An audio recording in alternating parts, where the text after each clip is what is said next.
Yo, what's going on? How is Darren's right?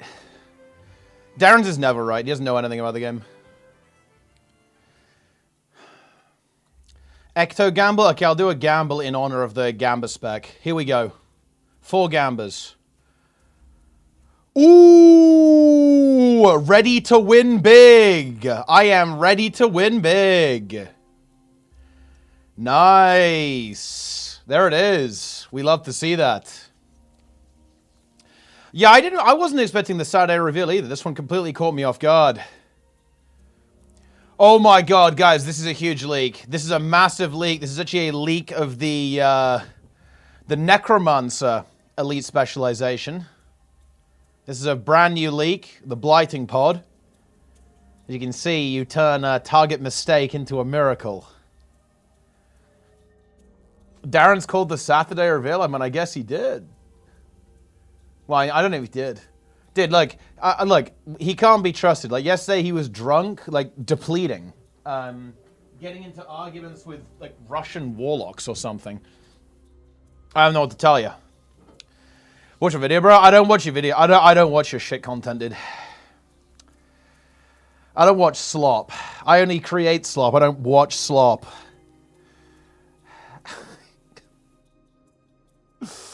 Oh, man, it's funny. Trickster, Jester, Slopster, Gambler, Gambit, Twisted Fate. Yeah, it's Twisted Fate. Yeah, it is. Twisted Fate is coming. That's what's going on. Yeah. Stare long enough into the slop and the slop stares back into you. Correct. Is there action going? We need to do a short stream today. I actually need to be... I have got some stuff to do this evening. We cannot be playing video games right now. But we will, of course, cover this. Do a little warm-up, guys. Just a little one. Just a little warm-up. Shout out to YouTube, by the way, guys. 114 people in YouTube. That's crazy. YouTube popping off. YouTube... powerful. Rep power actually full one button. You can literally press no other buttons. It's crazy. There, look, he's come full circle. He was like, oh, I want to play things that aren't ret. And now he's playing ret again. You can use ad blocker on YouTube. I mean, I'm pretty sure it works on Twitch as well. Or you can just subscribe with Twitch Prime. Log in.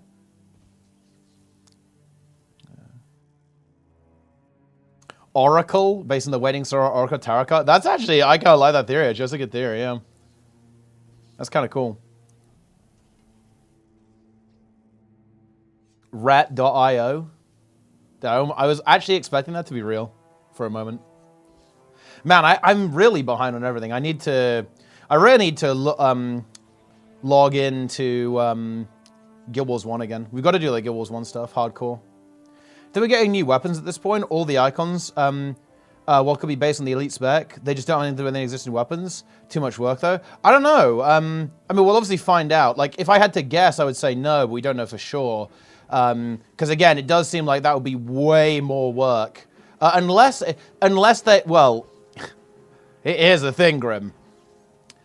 There is one explanation for that, and it would be... It was always their plan to basically have this X-Pack be a big one for reasons that I think you're aware of. And then they were kind of working on this the entire time. And therefore there are going to be weapons packaged in as well. That's not impossible.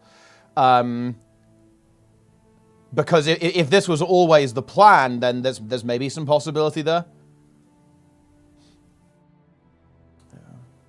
Cheese and pineapple be gone ads. Excellent choice. Love to see that. Huge.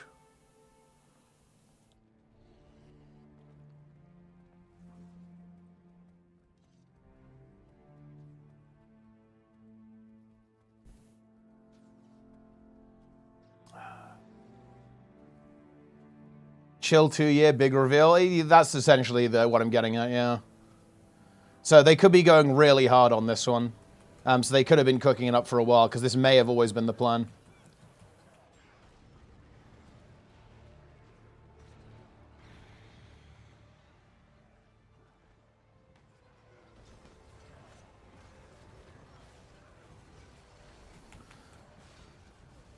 Boom. I mean, yeah, obviously there's a bunch of skins that would work with this stuff anyway. No game sound? There should be game sound. I can see it on OBS. It might just be pretty quiet.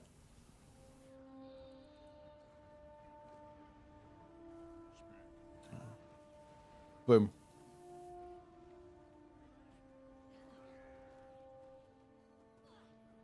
Maybe I'm too loud. What master unlocks the weapons version? So you just get it in the storyline. You may have already got it. You may have just not noticed. Most interested. I think that makes sense, Kulki, because this one is definitely it's like the one that's the most different. You know, it's like it's you know it's kind of getting out there. You know, it's getting weird or getting crazy. Although I guess like the orb one was pretty cool, but the orb one was very ambiguous, so it's hard to get super excited about it because it's just so random, right?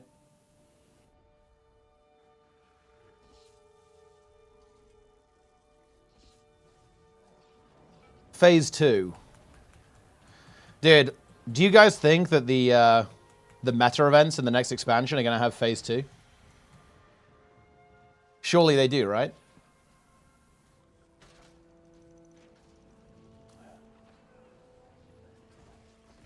Phase 2 is coming.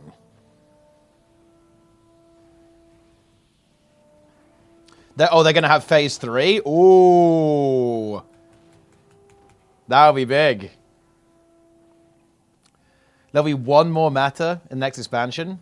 It will be Phase 2. Dude, imagine if they did just continue it. Like, Bava Phase 2 activates in the next expansion. That'd be huge. Assuming there are meta events. I think they will try to do proper, like, they're going to try to do proper meta events. Because I really do think that, again, like, their core base, the core demographic of Guild Wars 2 has been let down massively by Soto and Janthir Worlds. Because the open world content has been weak, and the story content's been weak. I would really expect them to try to rectify that in this expansion. It's pretty important they do, in my opinion.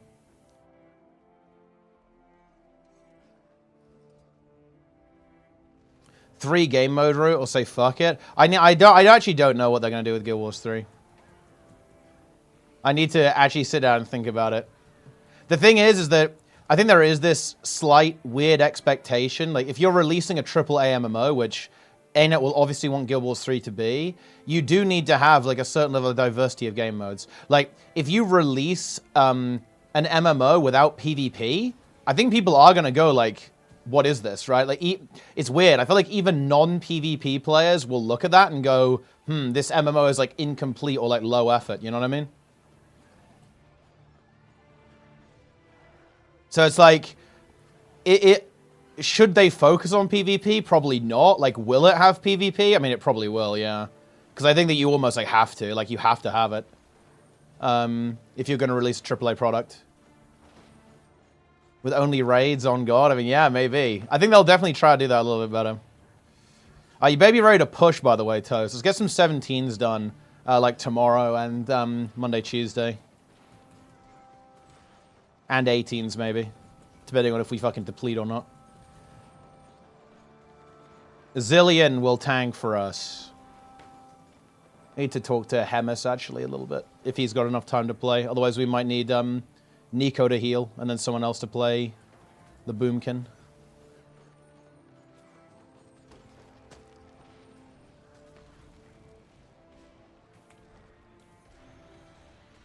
Farming mounts right now? Nice. Spin plays Mage. I play Boomkin. I mean, that could work, actually. I think Spin and Guru are actually interested in pushing a little bit. So we can maybe make that work.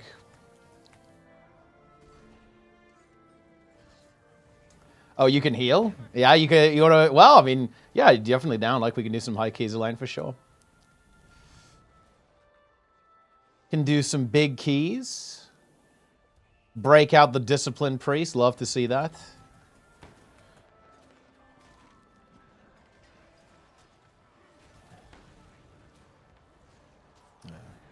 Probably won't be for Mesmer. Yeah, it's almost certainly for Thief. I think it's almost certainly Thief because Bard could be Thief, and this could be Mesmer, like this card-themed elite specialization. But like Thief already has Spectre, and they've really moved that into a support spec. So adding Bard on top of that would be kind of weird, I think. So I think it's extremely likely that Bard will be Mesmer, and yeah, this is almost certainly be Thief, right?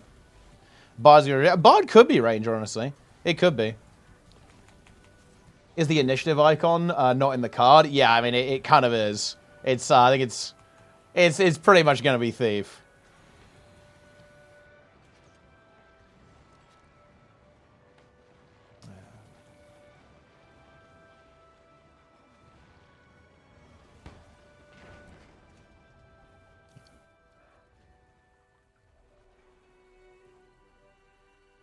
The Gambler spec. Indeed, the Gambler spec.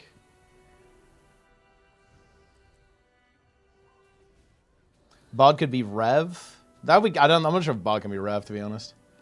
Assassin spec? Yeah, not going to be Assassin spec. Going to be a Trickster specialization kind of thing. Trickster, or the Joker. Like, there's going to be so many fucking Joker Thief cosplays. It's going to be rough, dude. It's going to be tough. Get ready for it.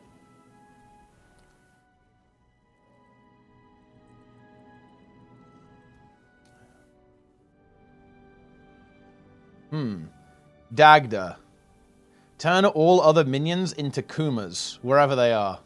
What's the token for this? What is the token? Yeah. Jester Assassin. I like how people try to type Jester, but it just summons Lunaria. Yeah. This card would not affect you, because you're already a Kuma.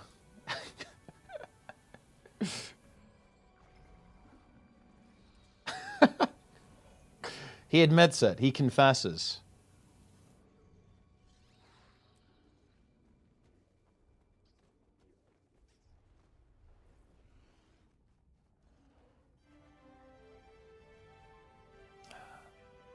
What do you think would be a good Ellie Elite spec? I unironically think it would be really cool if it was like an Arcanist style thing, and you could pick two elements to specialize in, and they were enhanced, and you could like combine them with arcane energies.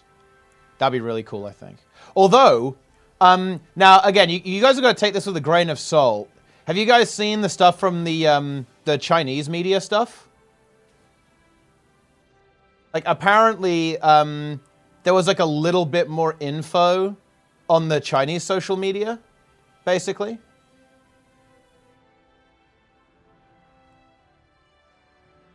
Which I think is pretty interesting. Yeah, so hold on, let me get this image.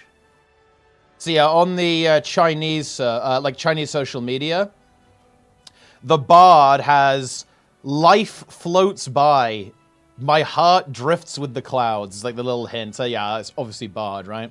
And then you have armor turns into feathers, mountains turn into sword blades. Like that is pretty Paragon-y, to be honest, right? Like the kind of like the wings element there as well. Pretty interesting. And then you have this thing, okay? I think it means silver flow in 1,000 shapes.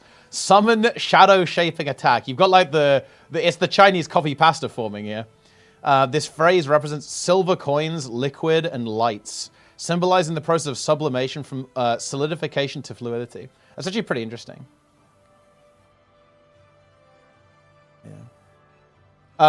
Seem to imply they're doing it in the same order as always. They were in the theme with the gods a bit. Liz survives from the first one, Mesmer. Feathers and Dwayne sounds Guardian-like. The third one, I don't know. And yeah, it could be Guardian. It does look like a Guardian-like helmet, for sure, right?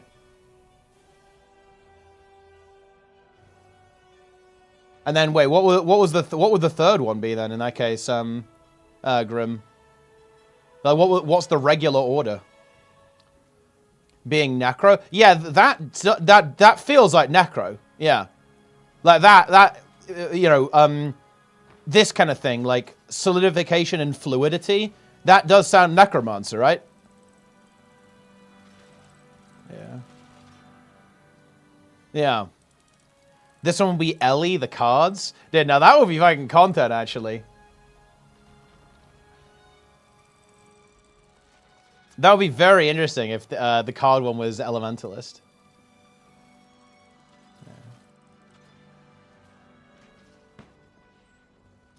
My friend in China said those are AI slop. Do they actually, or are you just like randomly saying that?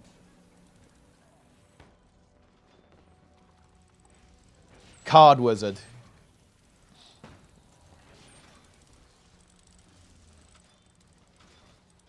The bard will not be Mesmer, the cards of the Mesmer spec. Bard Mesmers make sense, no slot for it. The contract is kind of the cards of initiative. Well, I mean, you can use the Minstrel on Mesmer, so I think there's like something that makes sense. I am a card-carrying Gambit thief. No boring old spec. I played this since X-Pack 6, and I will not change. I joined raid groups when they ask my role or apply Gamba. When is ArenaNet going to fix their mistake and make ecto-gambling hardest ability in the game get the DPS it deserves after all the trade-offs it has to make? I posted over 13,000 on the official forums asking for this, and no response. I am Card Lord.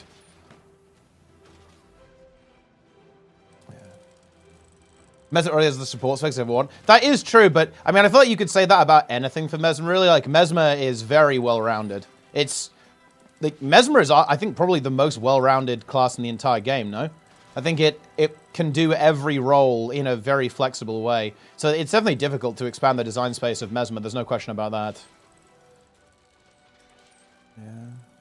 And yeah, I mean, you could say that for a lot of specs these days, to be honest. Or professions, rather.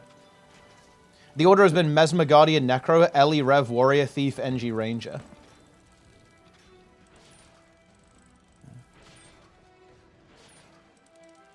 Getting Belatra in Guild Wars 2? That's a good call, actually, yeah. True! Card Wizard. Don't know if it needs it. Yeah, for sure. I don't think it's necessary. I think if they do add something that is kind of... It's got some of that support baked in. It will be a little bit like Renegade, right? So it will be something that you don't necessarily have to engage with. You'll have potential to do both. I think that, yeah, I think they will give Warrior a support spec, by the way. They absolutely will. But it's not going to be like a hard support specs, like Druid, for example. They were, well, I guess Druid's not really like that anymore, but, you know, old Druid. Whereas, like, oh, if you're playing this, you are a support. They'll, like, Warrior, the thing is, and this is a little bit of the, you know, this is exactly as you expect. This is the game kind of creating this. But Warrior players are not support players, right, at the end of the day. Because Warriors never had that in the game, and therefore that's just not how people play, right? Like, Warrior mains want stuff that does damage, basically. But there is a reason for that. Like, the reason why Warrior players feel that way is because Warrior's always been that way. Support players have never been attracted to Warrior because there hasn't ever been a Warrior support spec, right? So that's worth kind of noting in that thing. It's not, like, inherent to Warrior. It's just, like, part of, like, the way the game's been designed a little bit. But I think they will give Warrior support because it is pretty much the only class in the game that doesn't have, like, a proper support core in any of its elite specializations. However, nobody panic. They'll still make it, like, be able to do DPS as well, obviously. Obviously.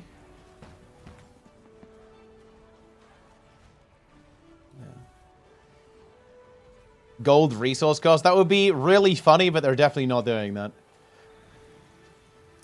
I don't have YouTube chat. I do have YouTube chat up. I read YouTube chat. Shout out to YouTube. I love YouTube. I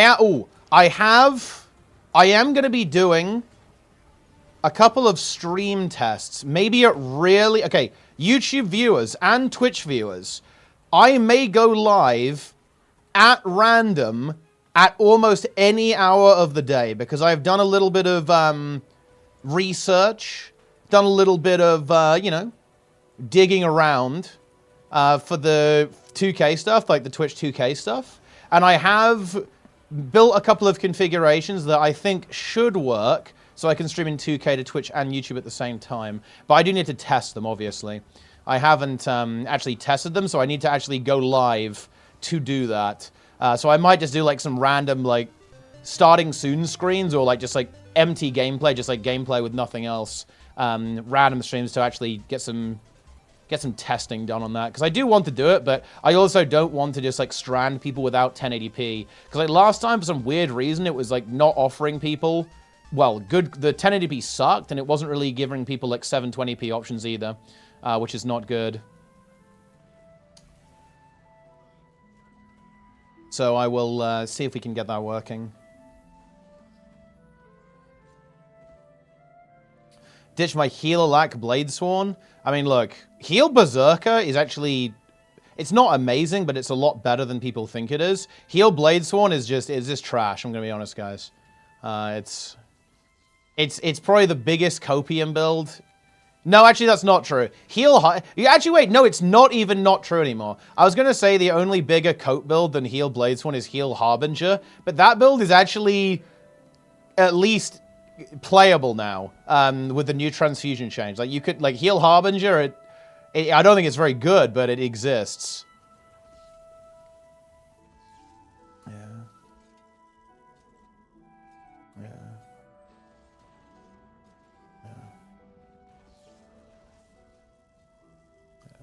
Oh yeah, I think support warrior as a concept is fun. It's existed in World versus World for a long time too, because it has that boon strip component that allows it to kind of prove itself to have value alongside its healing. It has that dual function that makes it work. So support warrior has like always been a thing in World versus World, even PvP for a good chunk of time. I actually think that like a build of that's kind of cool, but it's yeah, in PvE is where it's kind of struggled to exist.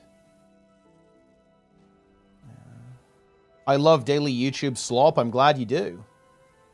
But yeah, I'm actually really excited to get 1440p streaming because I have the internet for it, and I think it will make the stream and actually the YouTube videos look really good because a lot of my YouTube content is from Twitch VODs, and having that in 1440p will be really nice because the video quality is way better.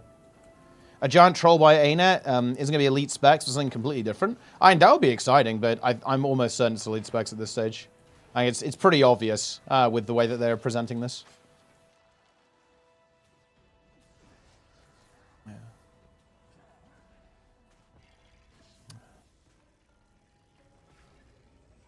Do I use Restream? I do right now, but I'm probably going to move away from it because I don't think I can do Twitch 2K streaming using Restream, unfortunately. It doesn't appear to have that support. So I'm going to be basically, I'm going to be simulcasting from OBS. So in other words, I'm going to be uploading my stream twice. One to YouTube and secondly to Twitch. And that should allow me to stream in 1440p to both services. And because my internet is actually kind of functional, I think I should have the bandwidth to actually get away with that. Like I got fiber relatively recently. That's where I live, guys. Okay, I only recently got fiber, so I finally have basically 1 gig download, and I think it's like 150 up. I think. Which is enough to actually stream twice. What's your World versus World? We're on Great House Aviary right now, I think. Wait. Am I on the right world? No, I am. Okay. Wait. What? Oh, yeah, okay, we'll find out.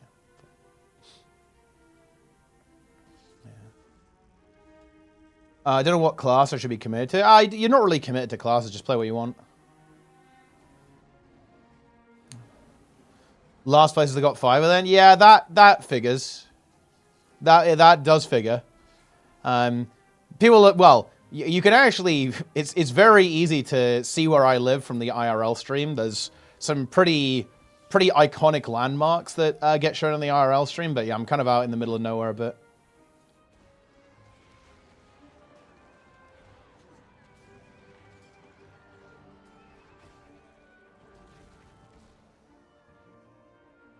Boom.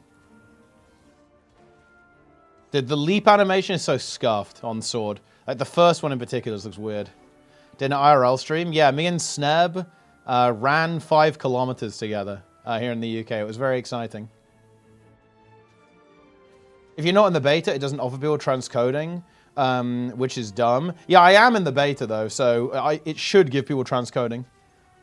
But for some reason, like last time, it was only giving people 1440 and 1080, no 720 or 480, which is really scuffed.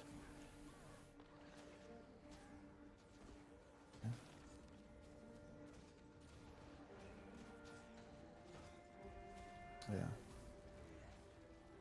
Orb. The new pick stack of cards. Looks like Thief to me. Is what I would guess. Kind of a trickster.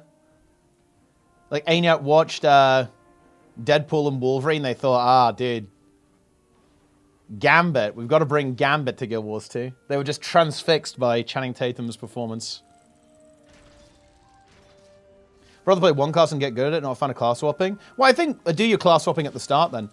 Mess around a little bit, find something you like, and then like, you know, commit to that and go hard, right? I love that movie. Yeah, it's great. It was really good, to be honest. It was a real breath of fresh air, right? Because I feel like there's a lot of like superhero slop that gets churned out. But it was pretty fresh. That was really nice.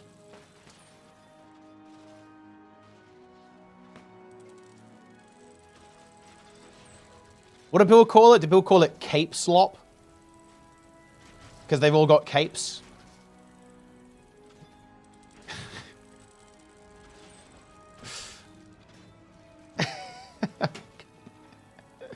That's funny.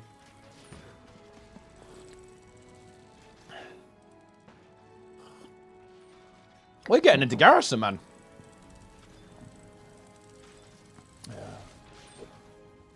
Thiefsburg, yes. I think Thiefsburg, yes. I do believe so. Like someone typed random gibberish on the keyboard. Oh, that's a classic UK moment. We do have some unusual names for towns and places.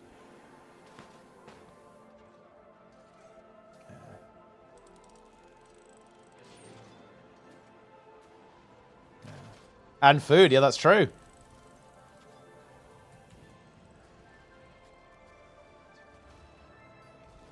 Boom.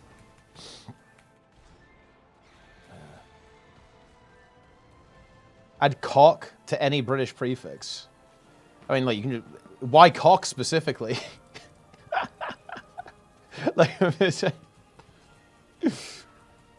Welsh is especially funny. And yeah, that's some crazy stuff over there. Wales is nice, though. They have good swimming pools. Really nice landscape, too, in Wales, actually. I haven't been for a while. Because I mostly went there for swimming purposes, and I haven't really been competing in swimming for a while.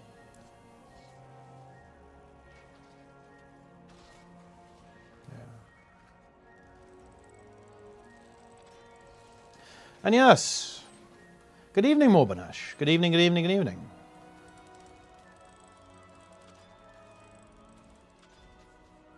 Boom. I noticed the pyramids too. Dude, you know, look.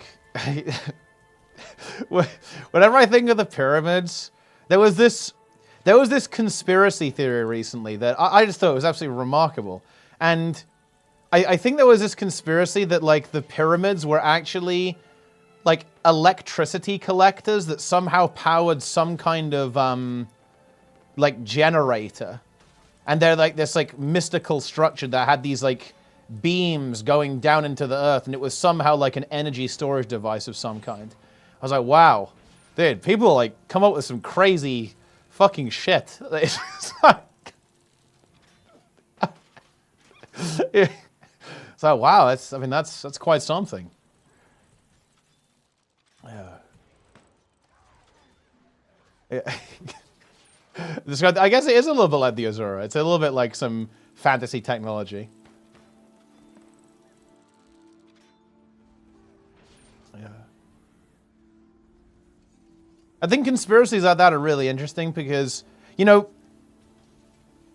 I think what's really interesting, right, is that I think the pyramids are pretty incredible, right? If you actually think about, like, what that is, it almost, like, doesn't need to be any more impressive than it already is. They're pretty remarkable.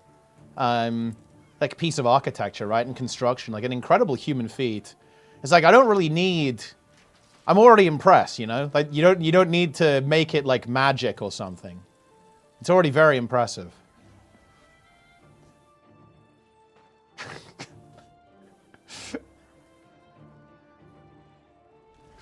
It's funny. Can we spec it on abilities, not just the spec? I mean, maybe. Yeah.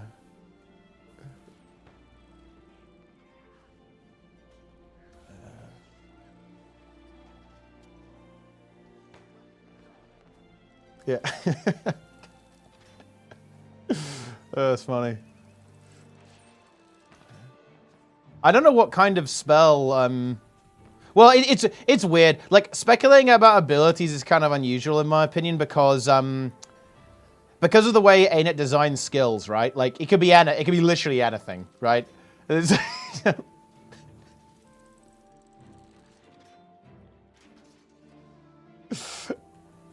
Yeah, I don't know.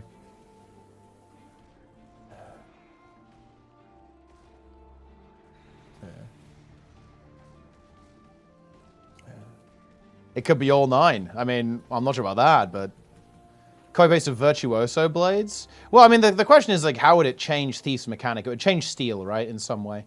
They won't fuck around with Initiative again, though, because that really didn't work super well with Spectre, right?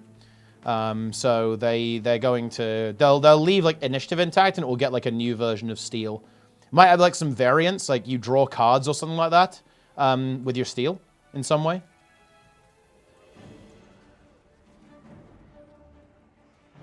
I think it would be kind of cool if you could somehow, like, combine the cards together.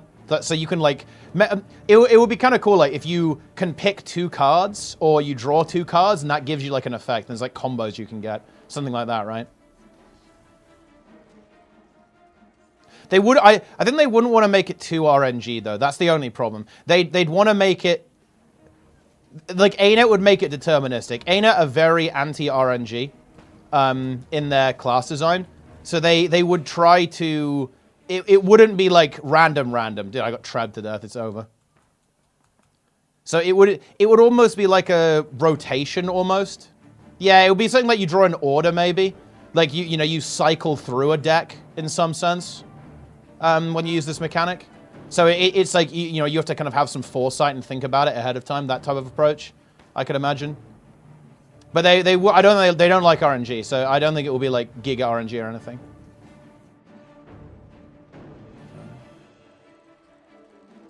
Giga RNG. The Two of Wives.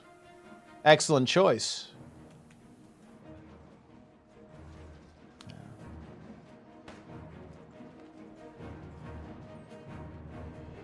Boom. There's a reflect everywhere. This sucks.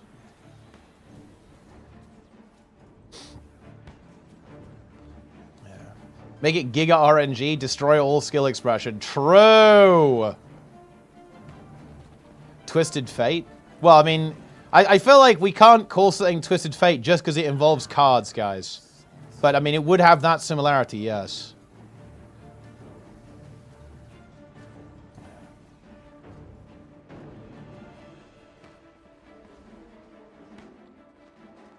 Look, let me tell you this, guys. Like, they need to have this stuff going on. Hold on.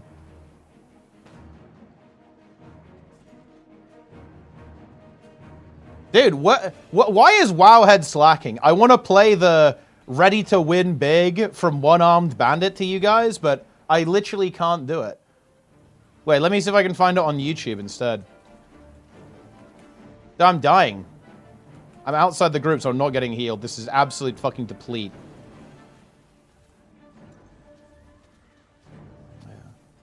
Okay, hold on. Okay. Wait, how has nobody recorded the voice lines for One-Armed Bandit? What is wrong with it? What are people doing?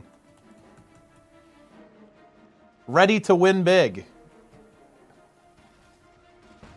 I've only got this one. Big money, big prizes. That's also insanely loud. I realize that. That melted my ear off. But look, enjoy it. Better luck next Oh! time. What? Wait, that is not the right voice line. Fucking Kuma voice line slipped in. Oh, yeah, I know this. It plays the Jandis Barov line from New Scholarmance, actually. But look, it still applies, guys. That's a little bit more thief-like.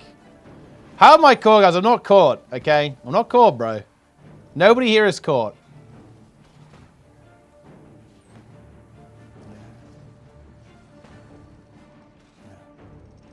Wouldn't actually use cards, right? I did. Like, they added a new weapon. Cards.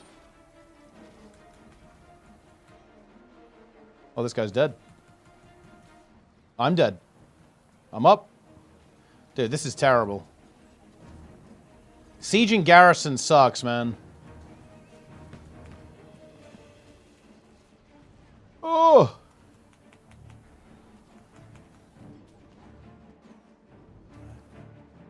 Wait, big money, big prizes? What is this?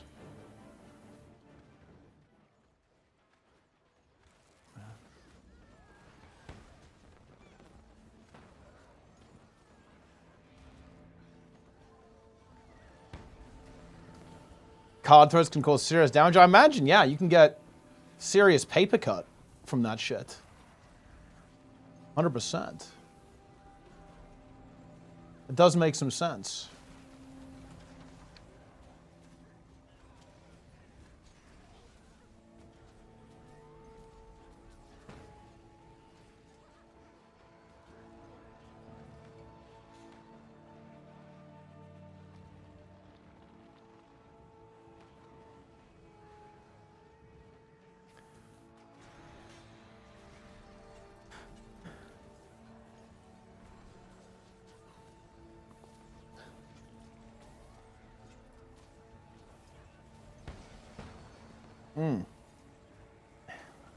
I can't find the Ray to win big. Yeah, exactly. It doesn't exist. Like, Ray to win big, it's gone. You can't find it. Maybe it's not real. Maybe we all hallucinated it.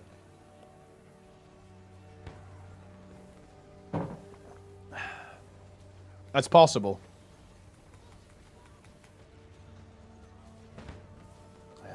The ancient Egyptians hid it. Yeah, maybe they did. I can find the green noise, but not that. Wait, where's the green noise?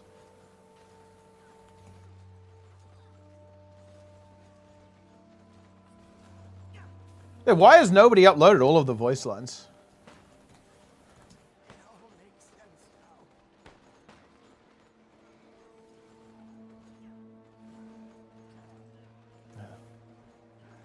YouTube has tech to hide the brown noise. Dude, I can't find the green noise.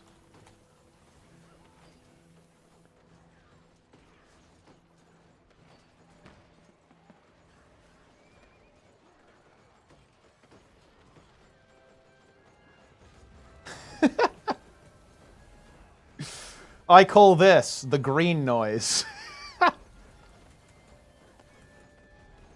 Who comes up with this shit?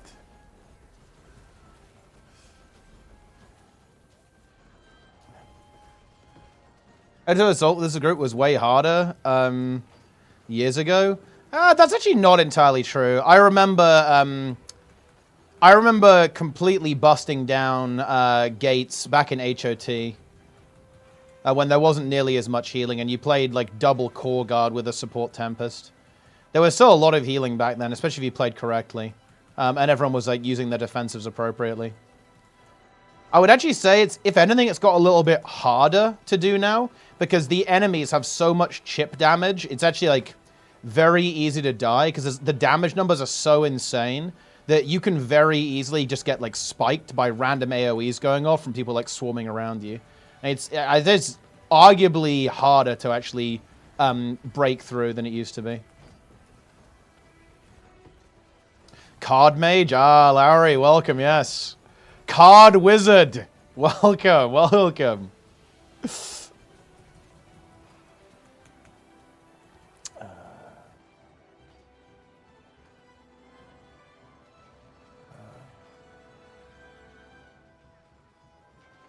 Laurel, yeah, it's elite spec time, yeah, we're cooking.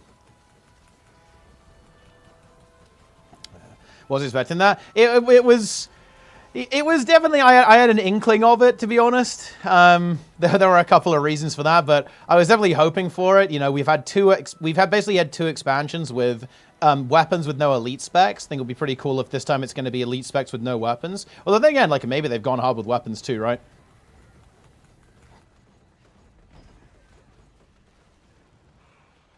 Yeah. It's over. We're kind of getting in. Yeah. Oof!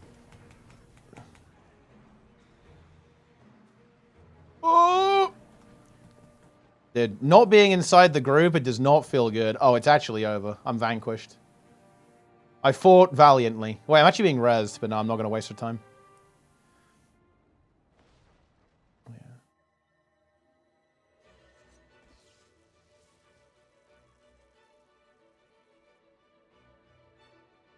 The green noise.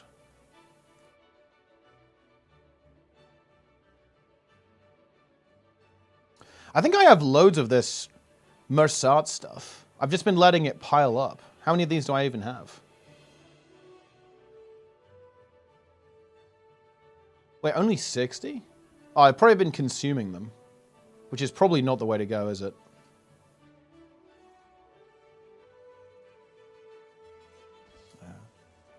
Further divorce weapons from spec 2. Yeah, and it makes a lot of sense, right, given what they did in Soto, right, with this kind of the decoupling of it with weapon mastery. That ultimately did separate elite specs, and this would be like a, cementing that. It really depends how much time they've had to work on this, though. Bear in mind, they have delayed the expansion, so it's very much possible they could have actually gone a little bit further than they normally would. Right, I actually have limited time today, guys, so we're gonna get down to brass tacks here. We're gonna do the, we're gonna churn out some YouTube slop real quick, because I am a little bit pushed for time today. So let's do that.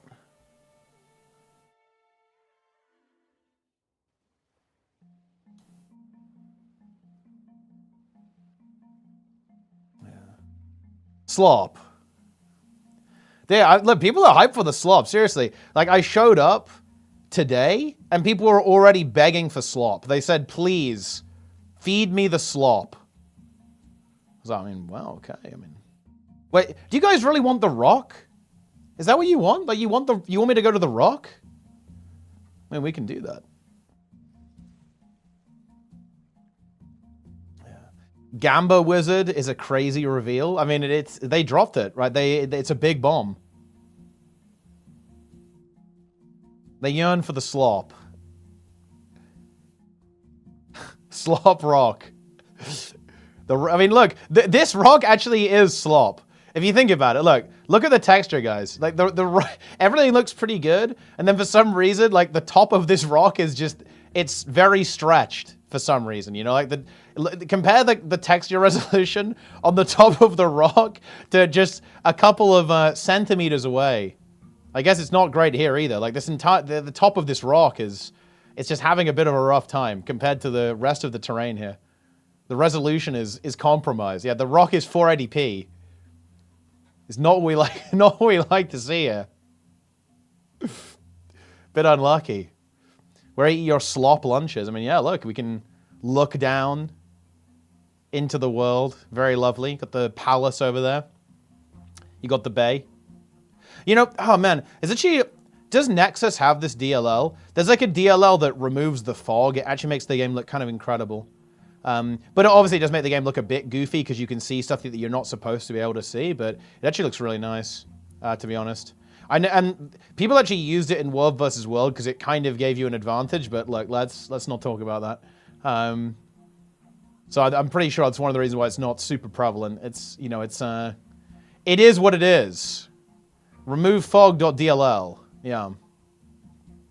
Foglight.dll. Wait, let's see. What DLLs are even available here? Bosshealth.dll. Bro, some of these are maybe a little bit sus.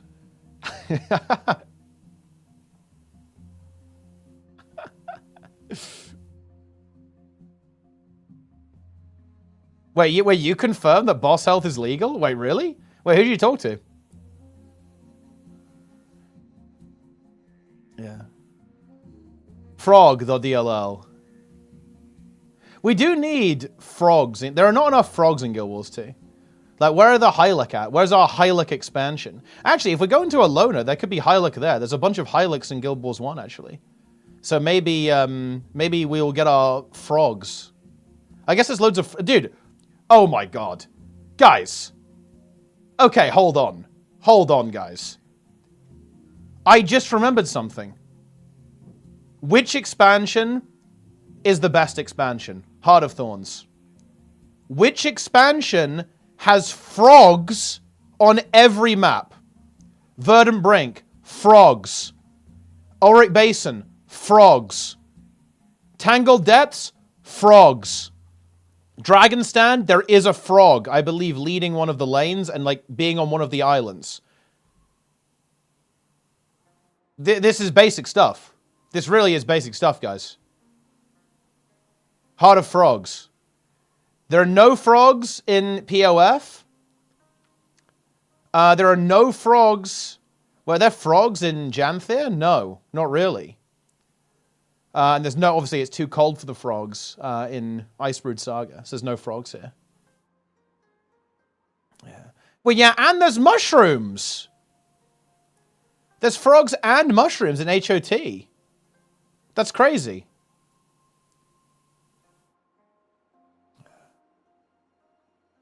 There are passive frogs? Yeah, but they're not like Omega frogs.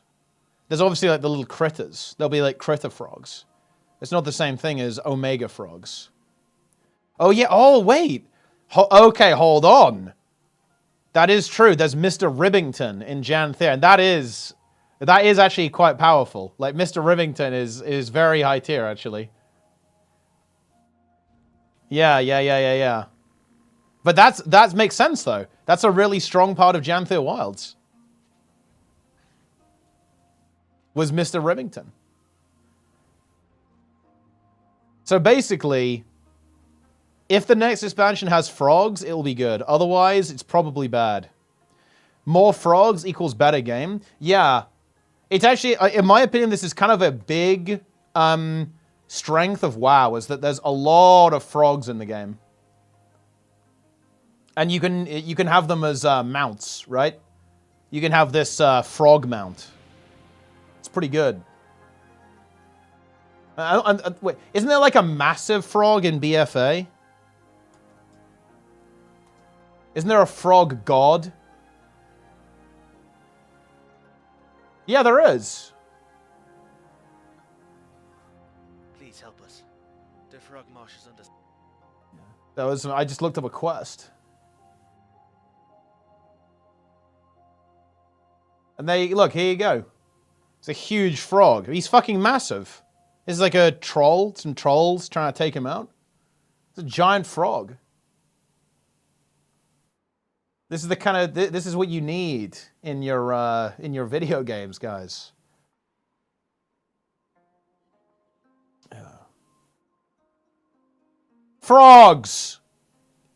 WoW is light on frogs. I mean, maybe I'm just. I guess I'm just kind of been biased because there's like been a bunch of frogs in the expansion that I've played. They even went out of their way to add dragon frogs to Dragonflight. There's like swags. Oh, also, guys, I do have to drop this clip. I have to drop this clip hard. One, look at Plenix's fucking UI. This is like god tier for a start, okay? This shows up whenever his holy shock is not on cooldown. This is fucking crazy. Okay?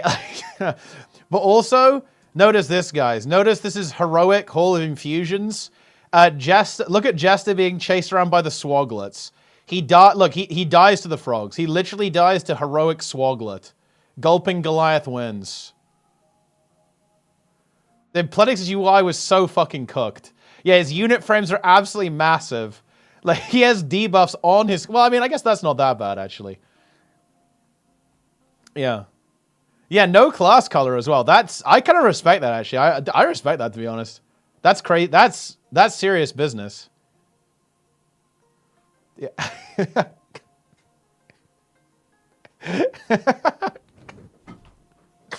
Dude, I told you, Plenix's UI is highly advanced. You should have seen what he killed Mythic Sark with. Like, I don't think I can, I'm not sure if there's any footage of him doing Mythic Sark. There's not much of it anyway. Like, I'd have to really go through all of his clips to find it. But his UI was intense. Why is Twitch being so fucking weird?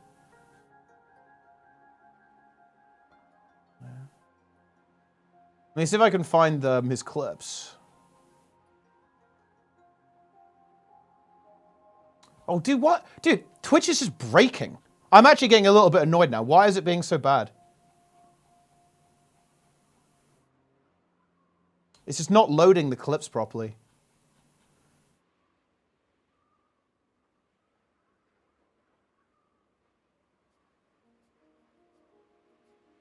Okay, here we go.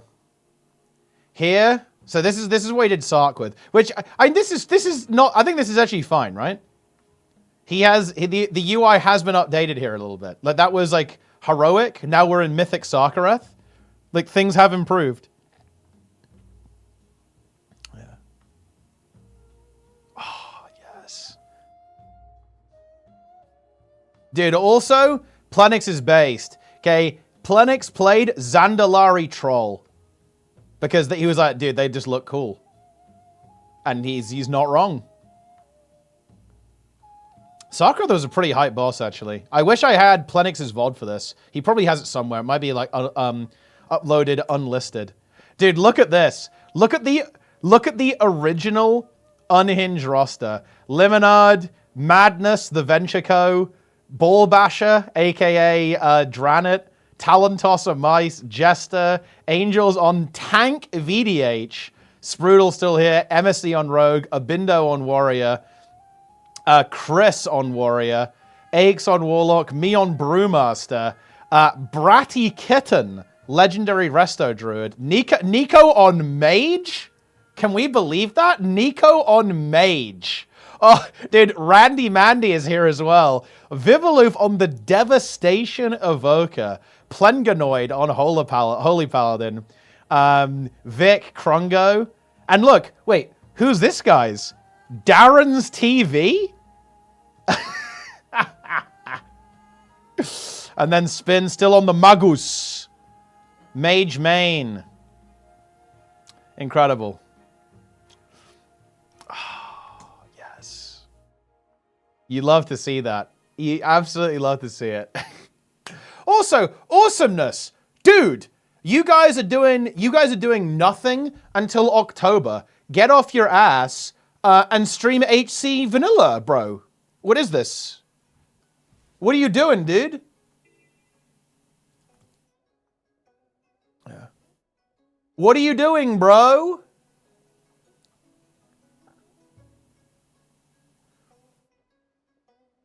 Yeah.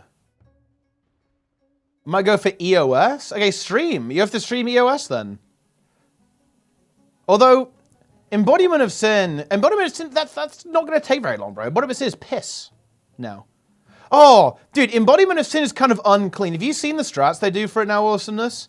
They do, like, double Tempest rebound cheese. It's actually fucking forbidden. It's so forbidden, actually. It's kind of cool, though. It's forbidden, but in the good way, you know?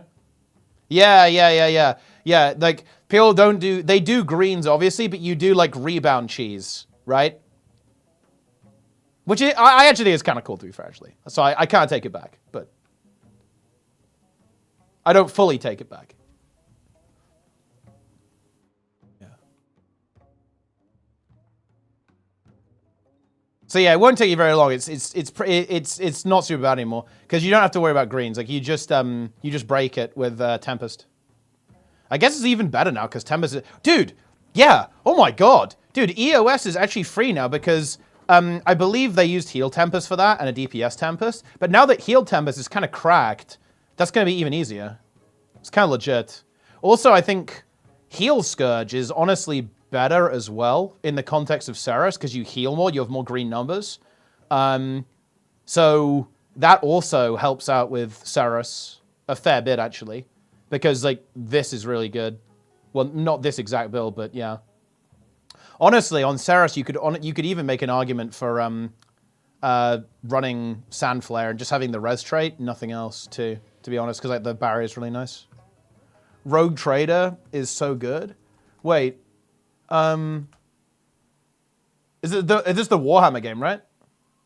I haven't played this one, actually. It's one of the... Is it a CRPG?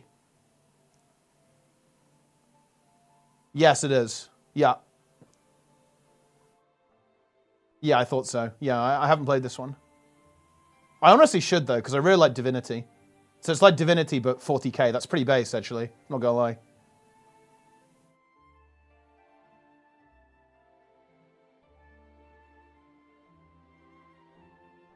Yeah. Guild Wars 1, I do want to get back to it, yeah. I'm super busy right now, but I'm working on stabilizing. I've got a couple of tasks. We're chipping away at them. We are chipping away at the job list. We're getting there. Anyway, speaking of job list, we had better talk about this. It is time for a little bit of YouTube slop, I think. Would you play with viewers? Yeah, sure. I play with viewers in the hardcore.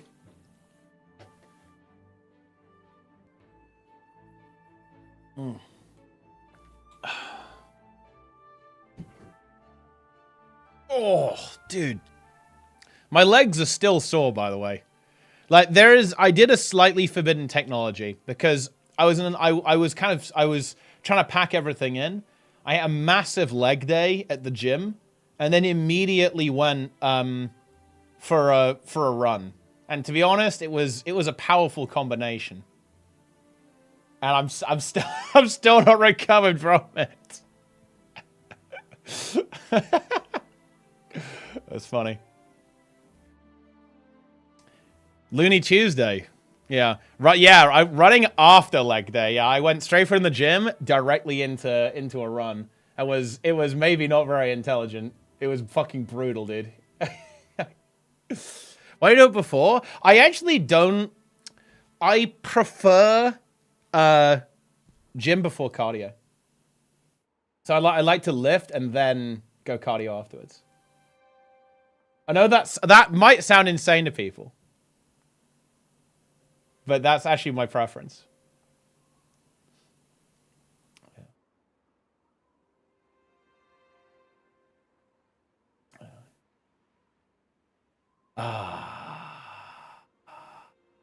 Snork Juice. That's a good name, actually. So, love to see that. Oh.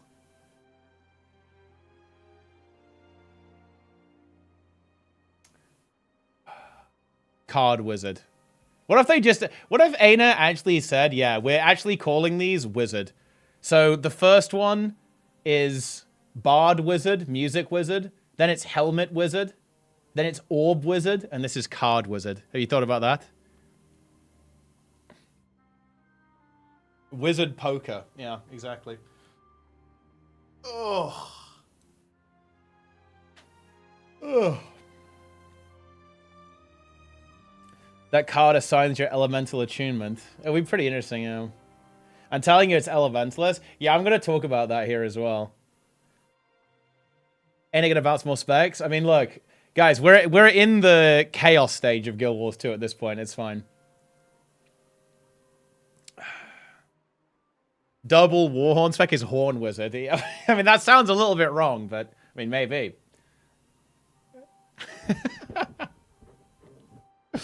The element of Gamba. Gamba Wizard. Okay, then.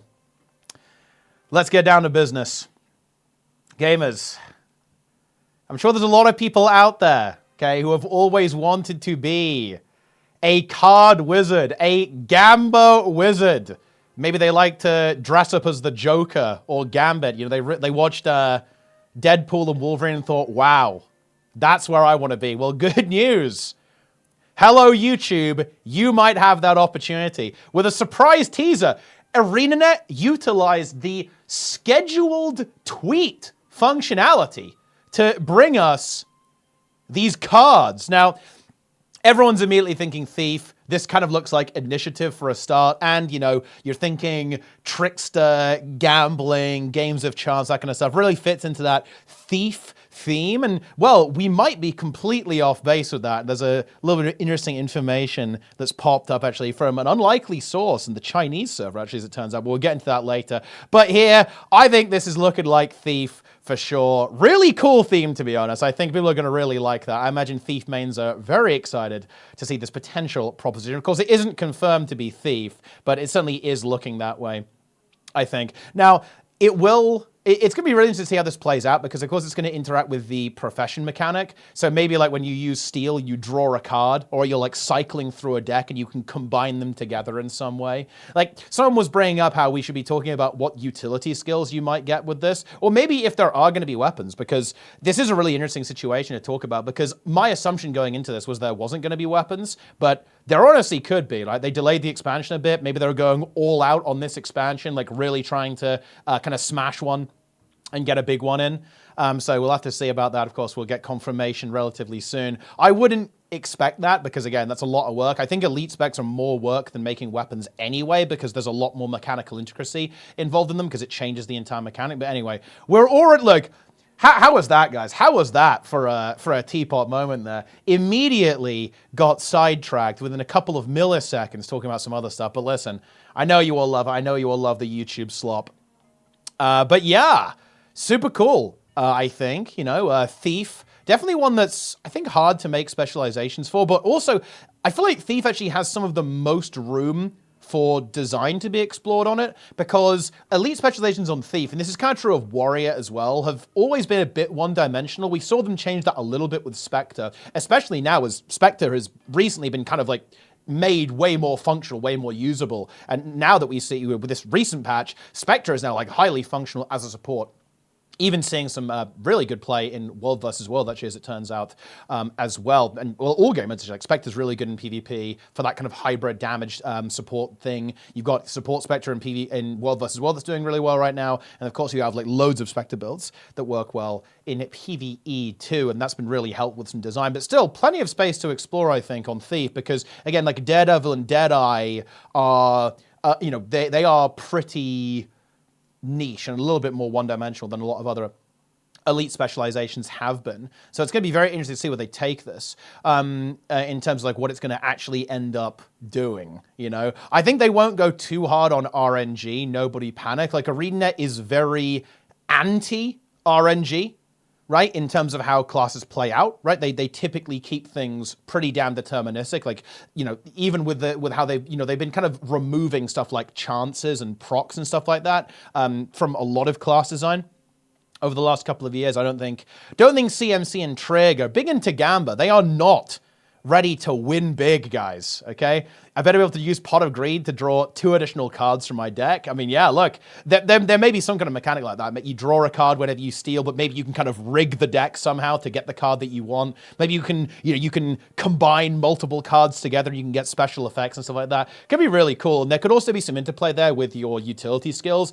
Your utility skills allow you to like pick a particular card that you want or something like that. And, you know, you can build this specialization around this kind of card mechanic. They almost certainly are not going to mess around with initiative. They did this with Spectre, right? And it didn't go down very well, and Arena has had some difficulty with kind of making initiative healthy. Kind of at that's the PvP game modes, guys. You know, sometimes you need a, short bow 5 ends up costing 8 initiative. You know, you hate to see that. You really do. It's good stuff. It is good stuff. But actually, that's kind of the speculation on that. That's all I've got to say. We're not gonna extend this out, guys, any more than we absolutely have to there. I do think this looks really cool, though, and I think if I was a Thief main, I'd be excited about this. The other thing I wanted to talk about in this kind of like daily slop video was actually we got a little bit of interesting insight that might show that we're a bit off on what we're expecting, actually, with these elite specializations. Because it turns out that on Chinese social media, the elite specialization icons actually had like a little poem almost sent out with them as well. So for the Bard, and again, you know, I'm assuming these translations are accurate, okay? Like if they're not, then, well, unlucky, I guess. Maybe someone can check in the comments. But the Bard is kind of like, life floats by, my heart drifts to the clouds. Again, that kind of makes sense for Bard, right? That definitely does make a little bit of sense. And then the one that I thought was, I'm now thinking this is actually Guardian, to be honest. Maybe Guardian, not the Warrior as I was expecting, because this is apparently armor turns into feathers, mountains turn into sword blades. That kind of feels a bit more like Guardian to me, rather than Warrior. It still could be Warrior, by the way, but that kind of feels that way a little bit. You do have the feathers, the wings of the Paragon, but the way this is described is kind of interesting. So that's a little bit of insight there as well. And also, this one, okay, is where things get exciting. So this one was really mysterious, right? The third one that got revealed. But this says, silver flow in 1,000 shapes. Summon shadow shaping attack. I just love how that sounds. And you know, this phrase represents silver coins, liquid and light, symbolizing the process of sublimation from solidification to fluidity. Now, this thing here, that sounds like necro to me, actually, which I kind of wrote off as it looked a bit too much like Scourge, almost. And it still could be Rev, right? Like Rev, you know, Rev kind of, you know, hurling shadowy spirits at people, something like that. But it feels a little bit like Necro, actually, or Engineer, right? You know, the liquid light, solidification and sublimation, fluidity, right? It could be some kind of magnetic metal control. So it's, look, sticking on the X-Men theme, right? Maybe all of these are just actually X-Men references, guys. We don't know. Okay, we've got Gambit with the Thief, and this is going to be Magneto, guys. Log in. But yeah, this, you know, I'm kind of thinking Necro there. Summon a shadow shaping attack. You know, you're a like a ranged necromancer thing that kind of like throws, kind of leaning into that shadow magic element, like the dark wizard, shadow wizard of the necromancer. Really interesting. And like this, you know, stay tuned, guys. We gotta you know, keep an eye on Chinese Twitter, guys, because like we're getting some hot information there, guys. Okay, we absolutely are in that regard. But yeah. That's our update for the day. I guess stay tuned for tomorrow, because again, this was a bit of a surprise. I was expecting them to be only posting these on weekdays, but it looks like that may not be the case. So stay tuned. We might have a couple of surprises. And if they do end up revealing these over the weekend, that also may indicate that we might get another couple of little teasers on stuff that isn't about elite specializations before the expansion reveal on the 15th. Because bear in mind, we've still got 10 days left before that. And if they do more of this, they send out a couple on the weekend, could be pretty interesting. We might have a couple of other little teasers in there as well, and some more intelligence on like where we're going. Although, to be fair, they're going to drop it all on the 15th, so, you know, it's like, oh wow, we get a tiny hint one day before they drop all the information. Woo! Woo! Anyway, that's enough of that, guys. We're done for today. Hope you enjoyed my little update here. Enjoy this hexagon with cards on it that's got purple and orange. Very exciting. Gambit Thief, Joker Thief, Card Wizard, Trickster Wizard, Gamba Wizard. That's going to be you in the next expansion. But of course, let me know what you think, okay? Like, tell me if you think I'm right about this. Tell me what you think of the new information, the mysterious Chinese copy pasta indicating what the future could hold for the elite specializations in Guild Wars 2. But anyway, I think that's going to do it for now. Leave your comments, have that referral link primed. Of course. I'll see you next time, guys. Thanks for watching. Hope you enjoyed it. Like, comment, subscribe. Watch the stream. Subscribe to the stream. Follow on Twitch. Come back every day. Boom. Done! That's it. Use sign-up tool. Incite anger of Ancient One. People without taste. Roster CM. Curse you, your family, many generations. Yeah. Jester is Mega Kuma? Wait, what are you saying about this, Plenix? Wait, what? Wait, what's going on? He's caught?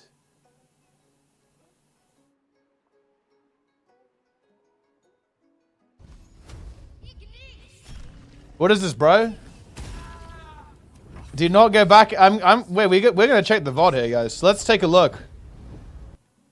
How far do we have to go back? Wait, what the fuck is this, Jester? You can have my body, but not my mind. My heart and soul are yours. These options are not good. Jester, what is this, bro? When does the game start? What is this, bro? Why is he just continuously looking at this, by the way? Yeah. What's going on, bro? She wanted to play a game? What? Eat in your heart? Whoa. Wait, hold on. What have you got yourself into, dude? Manga TOS? No, dude. No, well, dude. You're allowed to stream Boulder. It's a booba game, but you're allowed to stream on Twitch. It's completely legitimate. It's fine. Yeah. Slop ruined? Now the slop is not ruined. That's going in the... You're in hell?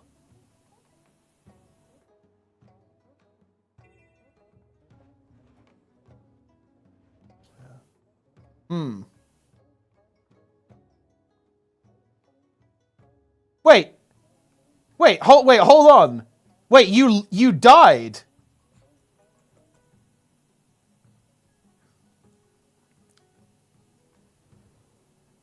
Wait, that's crazy. Dude, wait, hold on. He actually dies in this situation. He lost the game. He literally coomed to death.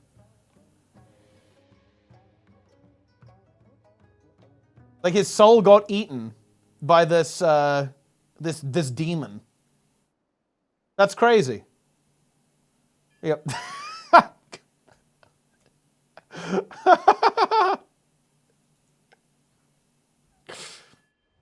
Yeah, he lost.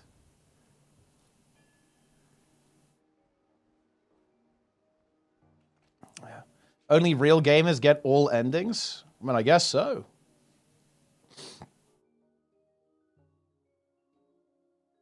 Jester is caught once again.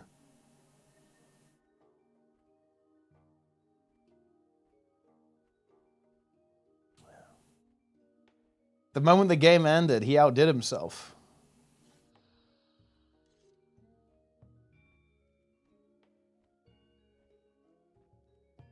I mean, yeah, Jester really can't help himself.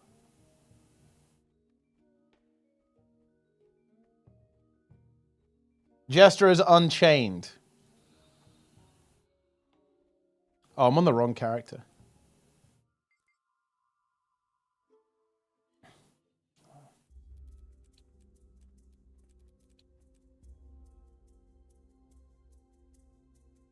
Wait, Plenix, do you have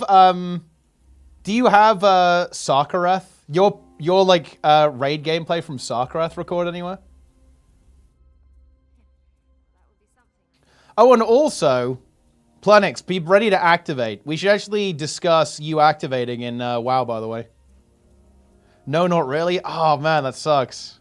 Only a clip? Yeah, I was looking for it on your Twitch, if there was like a highlight or something.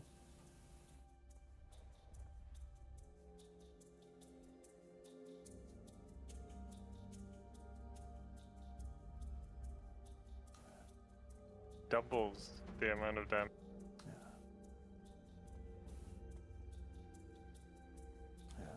Wait, I want to see it. Wait, do we have any... Is there any Darren's gameplay? I'm searching for Darren's gameplay.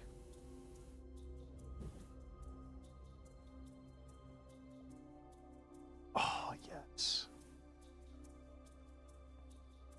Here we go. Wait, Darren's! What is this? 17 death plus 7?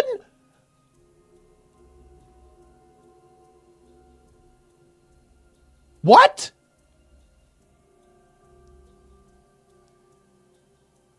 What happened here? Cool. Wait, how many times you die? Also, he's one button. He's nearly top DPS. He's a million DPS. One button rotation. Oh, he just ignored the fucking mechanic. Oh, bro, you're so caught. What is this? Homing missile on you? He's like, I pop defensive. Fuck the group.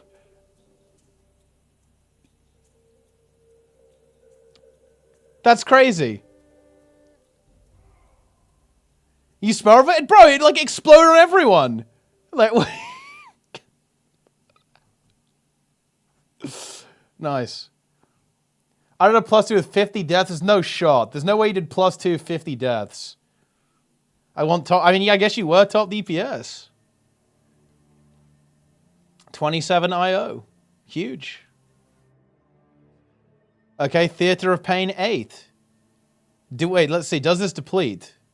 Wait, oh, we die? Wait, what the fuck is this? He's like activating the VTuber?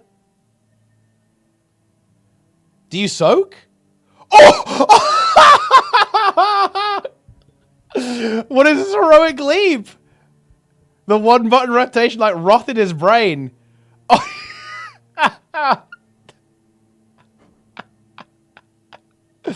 Oh no. That's crazy. Okay. Wait, is this a deplete? I don't think this is deplete actually. It looks fine.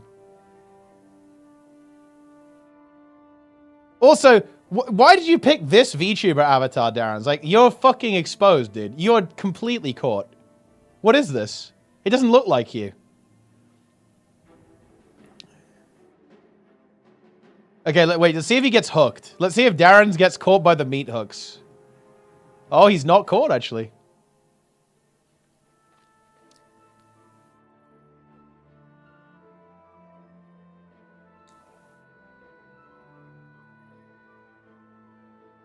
Okay. Oh. Oh, dude, he's very ethical. He's not getting caught. He is not getting caught. We do like to see that. Look, when Darren's locks in, he's powerful, I'm telling you. He is very powerful when he locks in.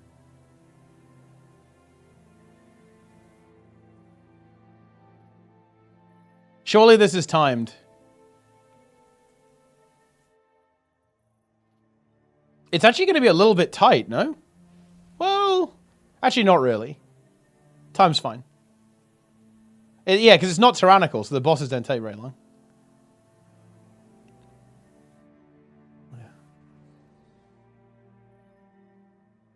The only way it depletes is if they die to the last boss. Which, it could happen. Okay, but that way I think it's fine. It looks good. It's looking good right now. The Darren's is locked in. I can tell he's locked in right now, actually. He is locked in. Hail, citizen. He's owning the boss.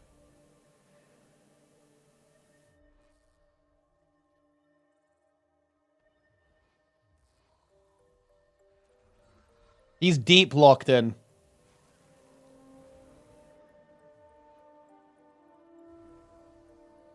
Boom. Wow. Dude, 106 IO. That's huge. Huge gains. I just don't understand that with the 17 deaths in this motherload. That's crazy. He did lock in, though. You have to respect it. Darren's doesn't have... Wait, Darren's, do you not have first Garth enabled? Are you serious?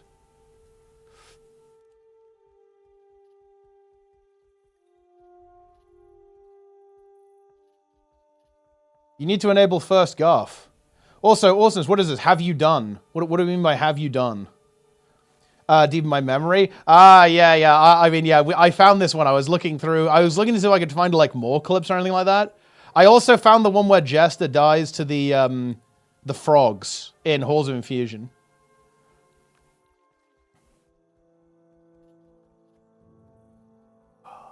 Wait, let me see if I can find my Sakarath VOD.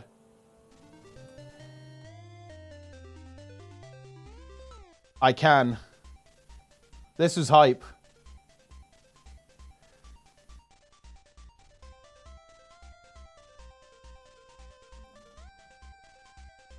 Dude, how long did we play? Not long enough.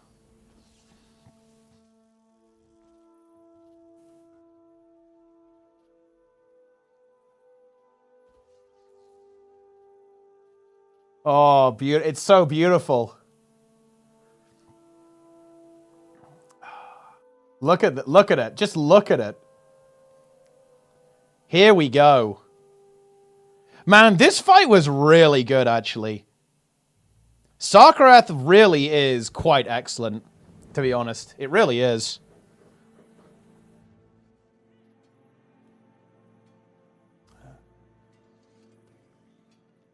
Young me? I mean, it's just me with less beard, to be honest. I honestly, like, my beard is a little bit too long right now. It's out of hand.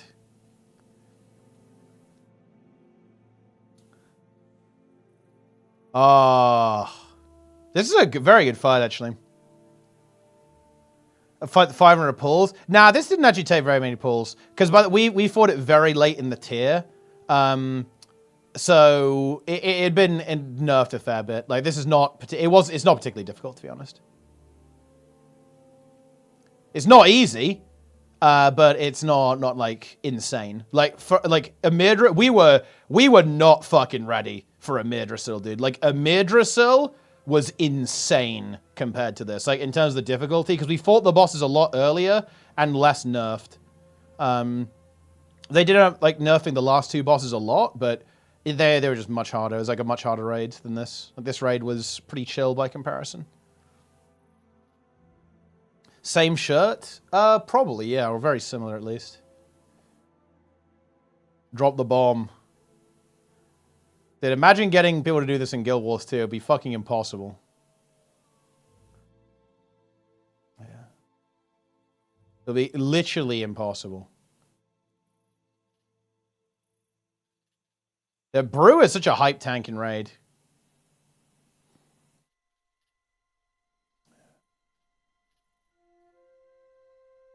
It's a very hype tank in the raid.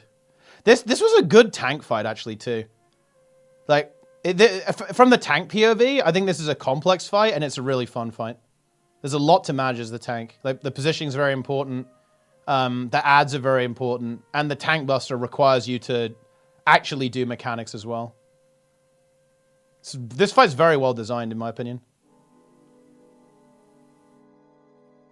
Just a little bit too easy by the time we got to it. Although obviously for us it was very hard, right? Like, you know, for our skill level in the game at this stage, this is like very difficult, but it'll be very easy for us now. But then again, we'd be fighting it way earlier if we fought it now, right? So it will be difficult. It's the weird thing about WoW, right? It's like the better you get, the harder the bosses are, right? Because you fight the bosses earlier in the tier before they've been nerfed. Very cold. Oh shit. Well, I mean, look. Not even close.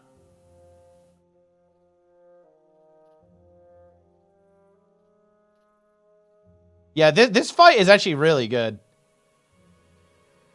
It's very good. This part was really interesting. So, this is a really interesting thing on how you solve the mechanic. This is why like having powerful abilities is cool. Basically, the way that we handle this mechanic to get a clean transition is that I don't go down into like the void zones. Everyone else is except me. I then get a blessing put on me that prevents the bleed. Because whenever you go down, everyone gets a bleed on them, basically.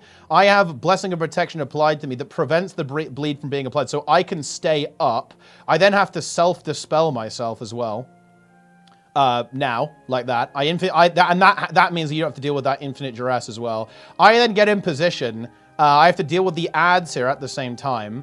And because I'm here, it always baits the rock here. Man, the Liquid and Echo guys, they're so smart. Like, the solution was really clever. It was very clever with how they did this. And how they figured out, like, the best way to do this fight. And that allows you to get this smooth transition to the point where you're standing here. So you have the group soak over here, and then you have like the rock is here as opposed to being in the middle. Because you never want the rocks to be, you don't want the rocks to be like in the middle or on the sides. Yeah. Yeah, this is one of the more interesting tank fights, to be honest, Saraxa. Like a lot of I think they made tanking very deliberately easier in Raid. In the War Within. I think it was a very pointed decision. Like, the tanking is significantly more challenging, in my opinion, in Dragonflight, specifically in Raid. And I think they wanted to make tanking a little bit easier because the tank role is unpopular. And, you know, I think people feel a lot of pressure, a lot of stress, and they find it very difficult. So they very deliberately made it easier, in my opinion. Tautomona, thanks for the prime. It's cool. Yeah, it's honestly very cool from the tank perspective. 100%, yeah. It's like really well designed from the tank perspective. Lots of interesting little things that you have to do. Yeah, because now you have to go down as well with the tank buster. Because each phase has a different tank buster and a different mechanic associated with that tank buster. So you have to do this then to get back up there. But you have to not drop your puddle off to the side as well. When you go down. Because, like, these holes in the floor, guys, they're instant death puddles.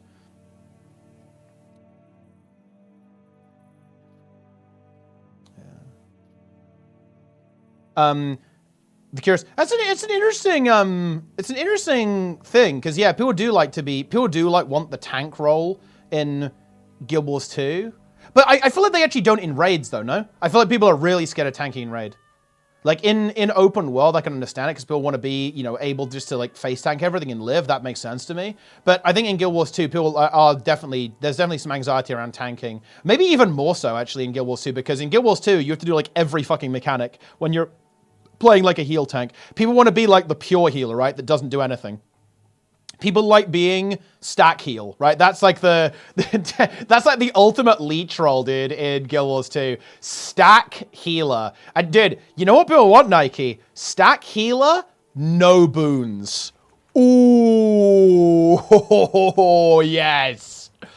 People want to be heal firebrand, no quickness. Raw heal. Or heal druid, no alack. Yes. Man, dude, I've actually got a huge amount, now that I'm watching this back, I'm really appreciating Sakurath, actually, for its design. This was an excellent boss. This was a really fucking good boss, no? Very well designed. I think I was actually, in retrospect, I think I've been a little bit harsh on it, even.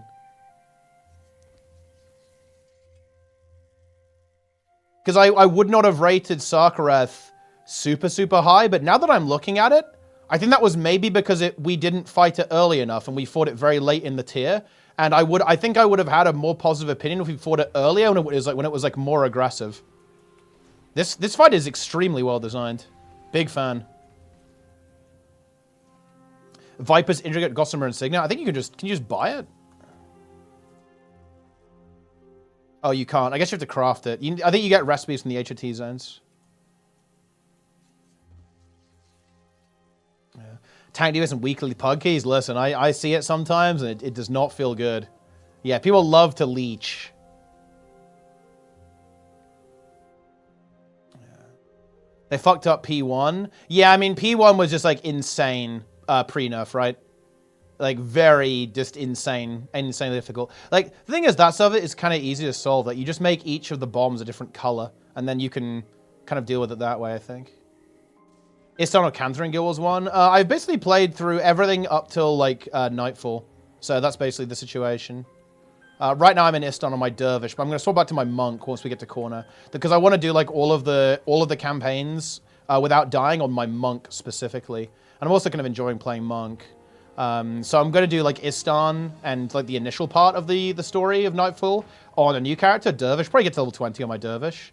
And then I will go ahead and swap back to my Monk and then play through all of Nightfall. Then eventually all of Eye of the North as well. After playing a whole month for taking a break 10 years ago. Guild Wars 2 raiding content is harder than most games in MMORPGs. Whereas in comparison to WoW, I find it hard to believe WoW content is hard. Doing raids in WoW, especially mythic raids and dungeons, are not harder. You have to stack combat and niche mechanics, and while the overall mechanics intensity of the fight is... oh, thanks for the raid, Lara. Top tier league where XP is vital. Well, I mean, yeah, if you do, like, LFR and stuff, like, it's, you know, it's not a big deal. Yeah.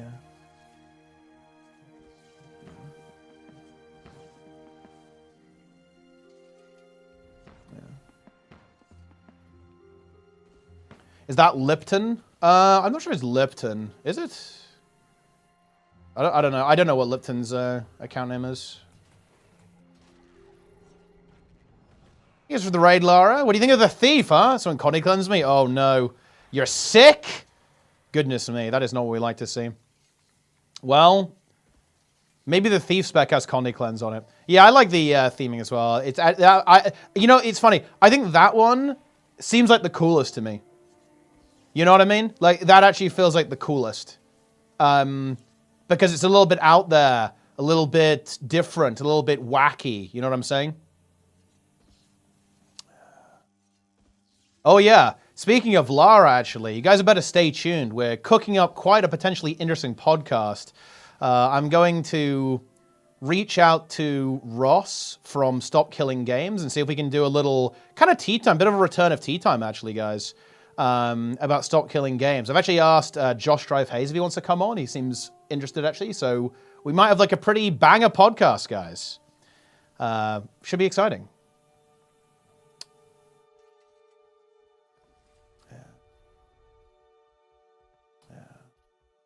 Yes, yes. It's not confirmed just yet, though, because Ross is obviously super busy. And obviously, down here in Guild Wars 2, you know, we're a bunch of irrelevant nobodies. And he's like, you know, he's obviously interacted with some like really, really massive figures on the internet, but we'll see if he can squeeze us into his busy schedule.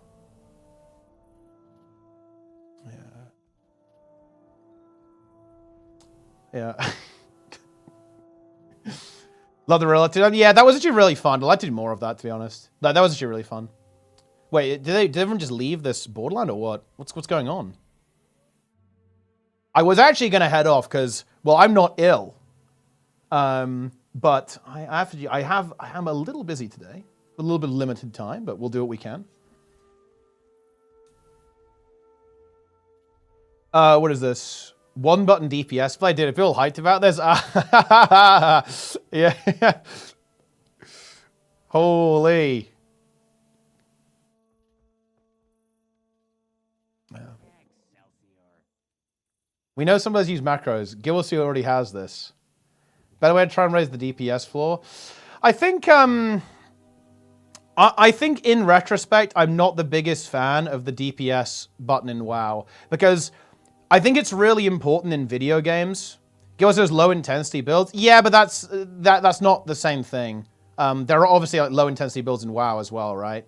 Like, I think it's really scary when you start making it so that automatically playing the game is better than trying, right? Because the thing is with stuff like one button rotation, it means that if you're a new player, it's going to be correct to use this, as opposed to trying to learn the game. And to be clear, I'm not being an elitist or a snob here, saying, oh, if you don't learn the game, you don't even get to play. But I think it's really scary when you disrupt effort versus reward, right? Like, I think a player should be rewarded for trying to learn and trying to improve. But think about this. If you start using the one button rotation to kind of like, you know, get into the game a little bit, when you stop doing it, your performance is going to get worse, right? Like, you're going to lose DPS essentially. And that's going to feel really bad, right? From the perspective of that player, which I think is actually, that's troublesome, to be honest. That's like really troublesome to me. Want to drive the competitive community out of WoW? No, I don't think so. I actually think that the competitive community is actually the community that will be least affected by this. Like, I will never use that because it will be a huge downgrade for me, right? As many of my guildies and friends are, because the people this affects and potentially has negative effects on, in my opinion, are actually newer players and casual players. Because again, it will potentially disrupt the learning process and disrupt the reward of learning, like, you know, like the reward of practice and trying to improve. And it can create some like really negative feedback loops, in my opinion, where guilds might force people to turn on the one button rotation because, you know, they aren't performing well enough, for example. And there's like that social pressure there as well. And people might feel pressured into using that and feel really bad about their own performance. That's like very concerning to me, to be honest. It's not damaging to competitive players in any way. It does not affect competitive players.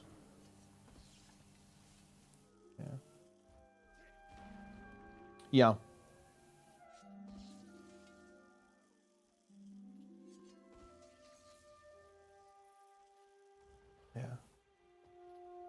Yeah. Crazy mental overload, not saying what I'm supposed to be doing. Gearing, I mean, you just look at the build websites. When did they add it? It was added last patch, so pretty recently.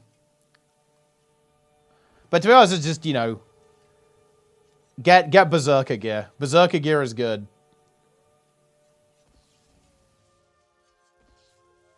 Which because they're more difficult, they find less fun. I think this actually is something really interesting, that this isn't so much of a thing in WoW as it is in Guild Wars. But I think that's because there's like so many classes, like specializations, right? And there's a lot in Guild Wars 2 as well, but it's like the builds are very complex in WoW because they have a million talents. They typically present one, right? They don't really give you any of the other options. How's a WoW good doing? It's a work in progress. Yeah. Doesn't feel good to be sick, though. You better recover. Need you in fine health for the announcement, surely, on the 15th.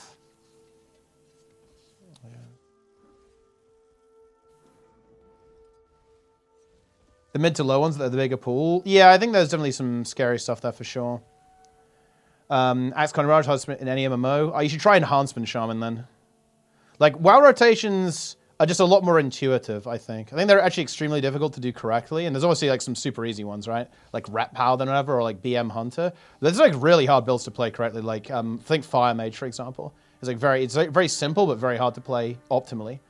Same with something like Arcane. It's not the most complex thing ever, but it's like very hard to play optimally. And like Enhancement Shaman is like very complicated as well. But like I think what WoW does really well is that the rotations are very intuitive.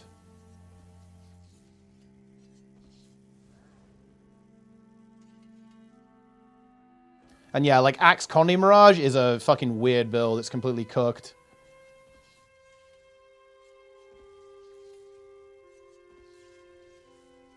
Phil Fulson to play in the... Oh, yeah. I mean, I think that's not good, but that's like I feel like trying to fix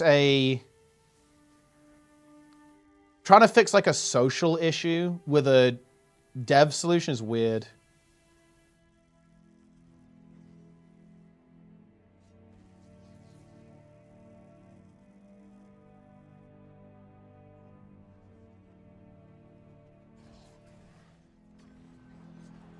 Because, like, if people are feeling pressured, then into like playing optimal builds, then I think it's like just really important that you kind of provide alternatives, right? How do you fix the LFG in Guild Wars 2? I would make it an apply system like WoW. That would be like the biggest thing. Like that would be like the #1 thing. So in other words, you post your group and people apply to join it. The real key is empowering people who make groups and making the system more friendly and hospitable to them. The reason why the LFG struggles in Guild Wars 2 is because the system is annoying when you're the person making the group. It should be apply. Like you click apply to join and then the leader can accept or decline you. That would be like the biggest improvement you could possibly make to the Guild Wars 2 LFG system. Because again, like just to reiterate, if you want your LFG to be alive, it needs to be really friendly for group makers, right? And the problem with the Guild Wars 2 system is it's very hostile to group makers. It's not good for group makers. It's a very frustrating experience as a group maker.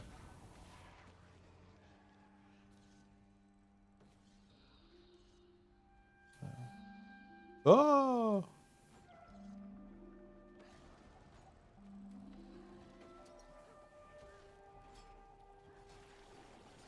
Okay. This is a bit of a... We're in quite the predicament here. The gate is definitely our ally here, though. Oof.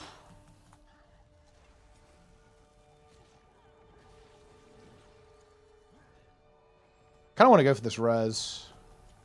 It's not going to be easy, though, because this Willbender is going to be cleaving pretty hard. This is a bit of an issue. We actually do get him. Do we rally this guy? We actually did. Nice.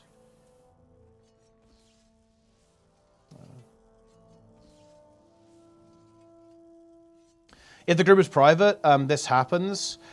I don't think so. No. I think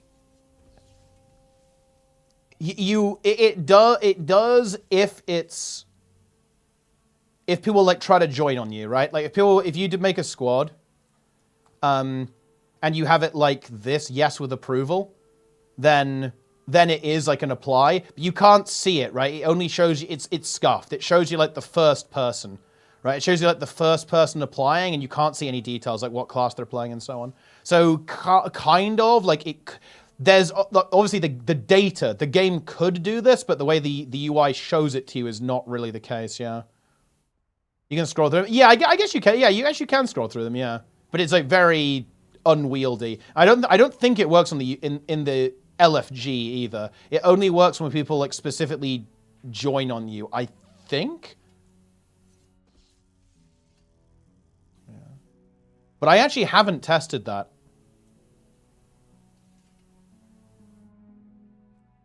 I'm gonna try it. I'll go on the LFG. Try and join my squad, guys. Oh, wait. Oh shit! Dude, people doing triple trouble. Let's log in, no? Holy shit. I'm going.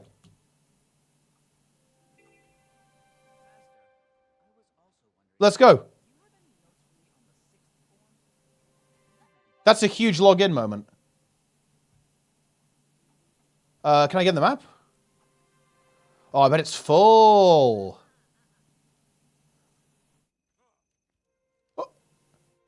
Amber Worm, let's go. We're actually in.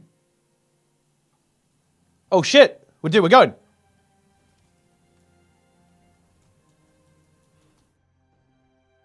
Yeah. I do like triple trouble, to be honest. If I see a triple trouble, guys, I'll do a triple trouble. It really is that simple. We should play a hybrid build here. We shouldn't play full heal, though. That's really not it in a situation like this. Those worms will have to be culled to continue further. Hold on.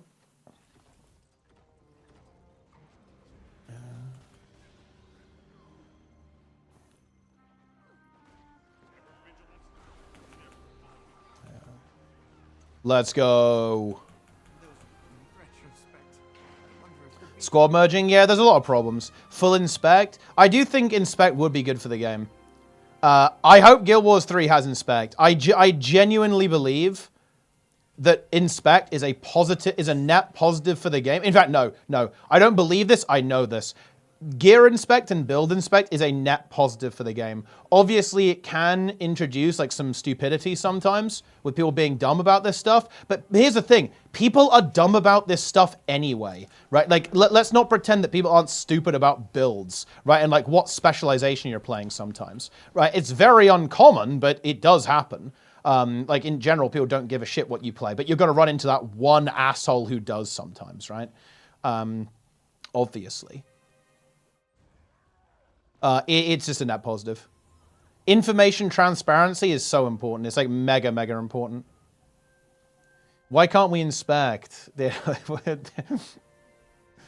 Inspect content.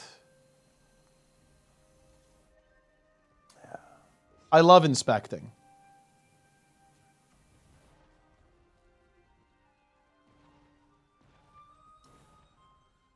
Let's defeat these worms.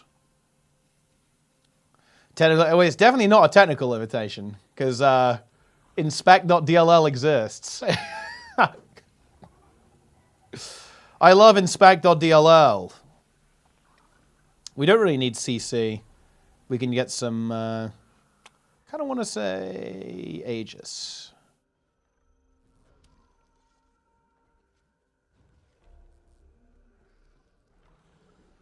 Squad merging is absolutely cooked as well.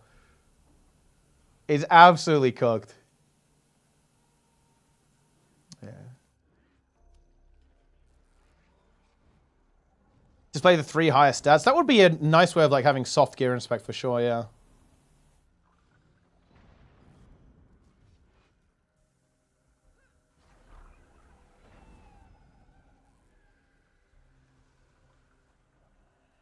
Any application is a taken slot until accepted denied. Oh, that's interesting, actually. I didn't know that's how it worked. Although I haven't really engaged with the system that much. That makes sense. I always use inspect.dll before I use ceres.dll. Zlint has installed ceres.dll. Although it's not even ceres.dll anymore. It's just Guild Wars 2.dll. It handles everything. A true DLL.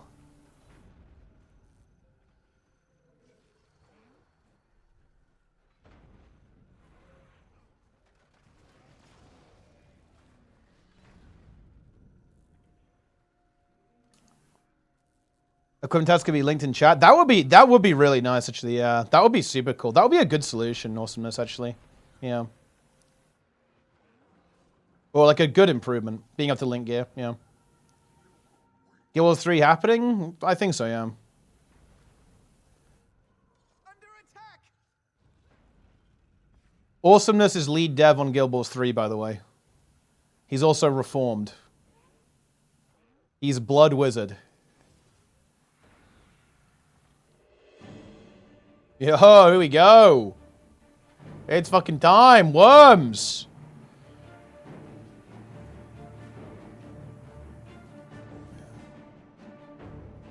Worms.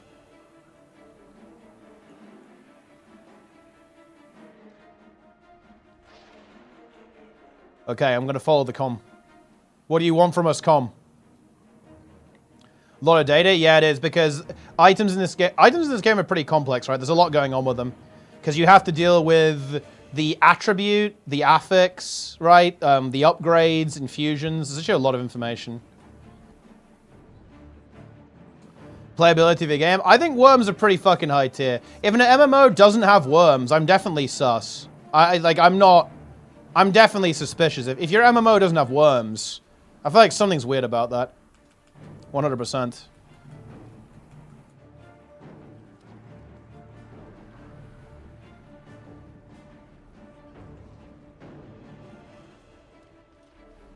I'm gonna heal a little bit and then I'll pick up the thing.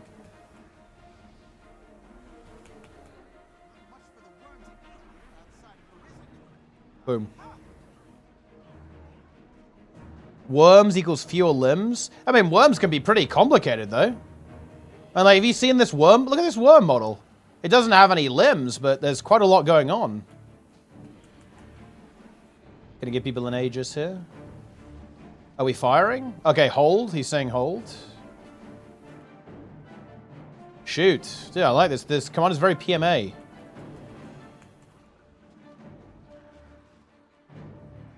Very wholesome. We love to see that. Crank that worm. That doesn't sound good, does it? Worm DPS content. I don't have any quickness. It's over. It's goddamn deplete, dude. Oh yeah, you don't really want to play Condi in like old maps. Dude, power creep. Holy fuck. Dude, the power creep in Guild Wars 2 is insane.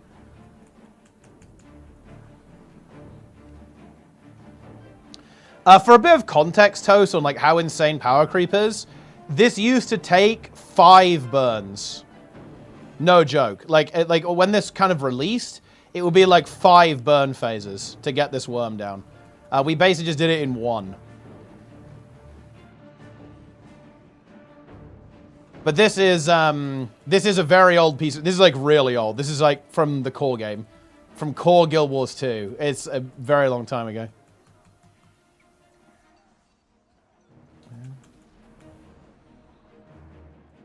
We just actually owned that worm.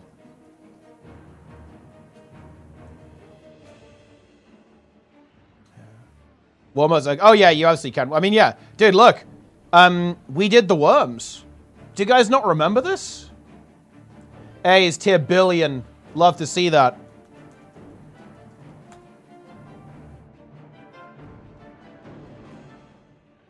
This was really funny. So here's us doing triple trouble, triple one burn.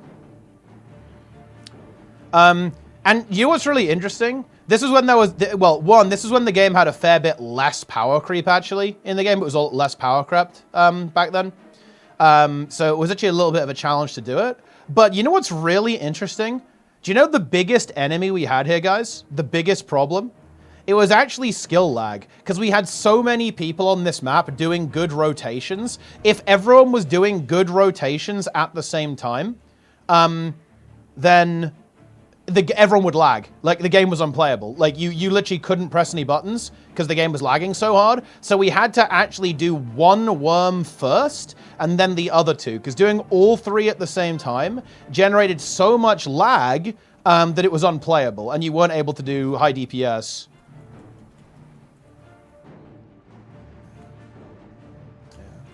Yes, yeah, Gamble Card Thief, exactly, Green Death, yeah. Suffering some sass. Yeah, it's very similar to, it feels exactly like doing like the fucking theater troupe on Reset in WoW. Like, everyone's there, everyone's trying to get their weekly done, so the game like lags hard. That's for the, that's the comparison. Or the Super Bloom. Also, I'm gonna call Darren's out here. This is weird. Guys, like, he doesn't talk about this publicly, but I'm gonna leak this. Darren said that the Super Bloom was far better than any open world content in Guild Wars 2.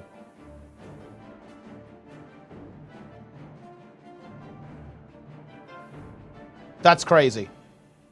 That is absolutely insane stuff. He loves the he just loves the super bloom. Like he just loves the he loves the super bloom more than anything else.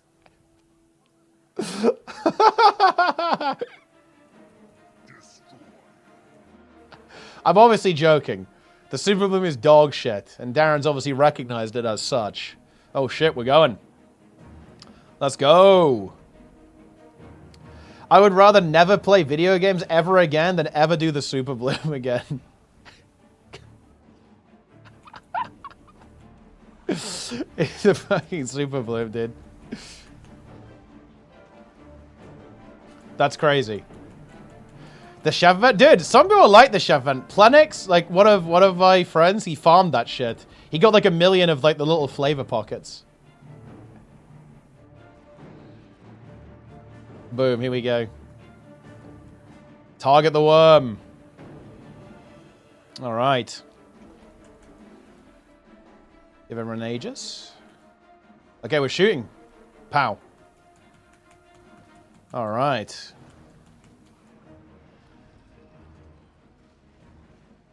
Wait, Darren's at a fetish tier list? What the fuck? Community feast? I mean, look, community feast is big. Hype train incoming? Well, we have a new tier list. I will be doing tier lists, guys. I need to actually play these builds. I need to play Heal Tempest a bit. And play Heal Scourge a bit in some raids and stuff.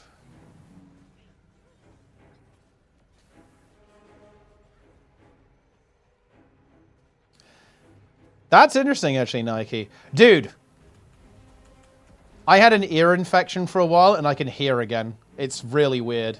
I've had, like, a blocked ear for a while. And now I can hear, and everything sounds weird, because I can actually hear again. This is crazy, guys. It's actually... I'm disturbed. I'm actually disturbed with how much... I can hear too much. I can actually hear too much right now. Boom. Yeah. Dude, the worm's dead. It just instantly died. That's crazy. But yeah, I will be doing it. Look, everyone wants tier lists. I'm going to do a full tier list before the end of the expansion. We're going to do Boon DPS tier list. Then we're going to do heal tier list. Then we're going to do full DPS tier list. Then after that, I'm going to do fun tier list.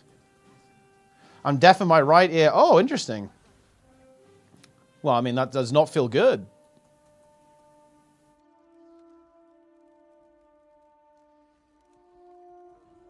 Wait, I was going to respond to something in chat, but then I just didn't.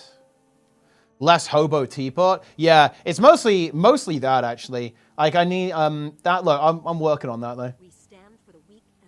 Because the big thing is just the facial hair. Actually, this was my old camera as well. Now you guys can see, like, every pore in my head. This was back when I was still using a webcam. It actually looks very different. Like, you can see my hair is way more scuffed on this camera. Because this is when I was using a webcam.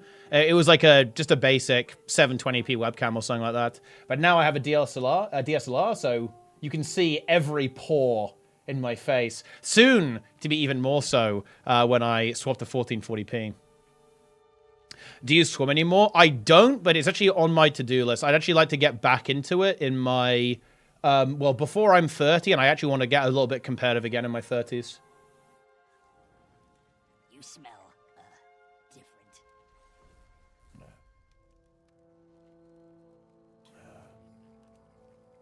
We're working on it.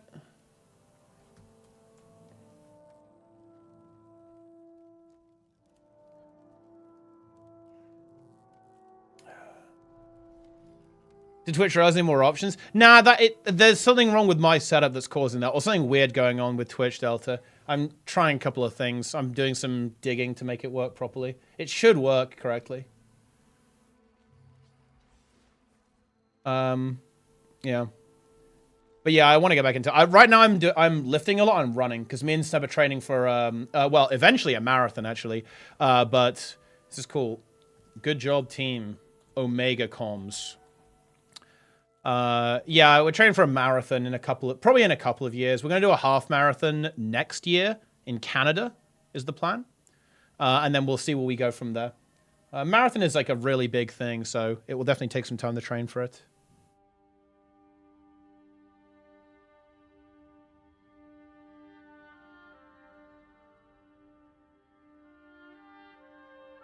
Big dopers? No. I'm not into that stuff. We're going full natty over here, guys. Okay? Goodness me. All of that stuff it's honestly really scary how normalized that kind of thing is on the internet. It is, and obviously, like, it's a free country. You can do what you want, but you've got to be really careful with your health. With, like, steroids. You got to be careful with that.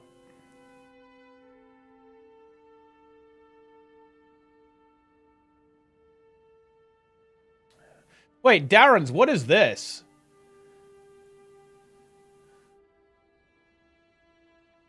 Wait, does he actually go for this tier list? Wait, he actually does. Whoa! Well,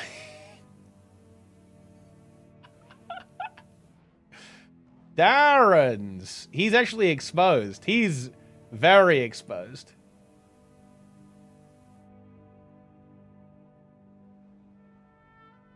Wow.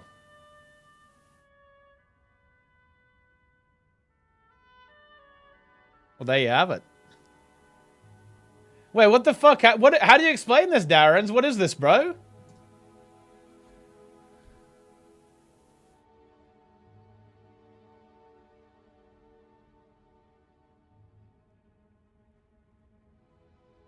Oh, wait, no, he was just he was looking at the average votes. Ah, okay, I see what he was doing now. Yeah, okay. Yeah. Jester! Jester saying he found new armor. Dude, do you just like filling in awesomeness's bingo? You self-report again. What is this?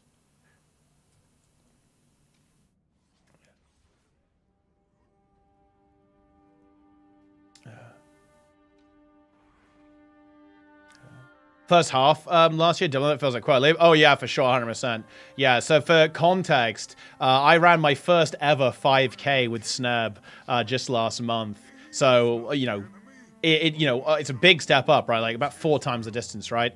To go to a half. So, we're not going too crazy, right? I'm going to give myself a year to train for it, which I think is very, very realistic to do. But yeah, like a full marathon is like a long time goal. Yeah. Yeah, it's the furthest I've ever run, guys, because I have never run in my entire life. I've always done, I guess, more like power-oriented sports, I guess. You know, I've done, swimming, rowing, right? Weightlifting, obviously. Haven't really done, I guess, well, of course, running does have sprinting as well, but I haven't really done a lot of kind of like endurance-type athletics, really. Outside of swimming, I suppose, because I have done like longer. Some of my old training sessions were pretty brutal, like, you know, going from like 8,000 meters in 2 hours, even 10,000 a couple of times. That was really fucked up. So yeah, it's doable. Fun guy high school in the UK? Not really, no. It was mostly just do whatever sport you want, really. Do you play rugby? Yeah, a little, yeah. Like rugby, football, you know, just all the usual stuff at school, right? Like usual school sports.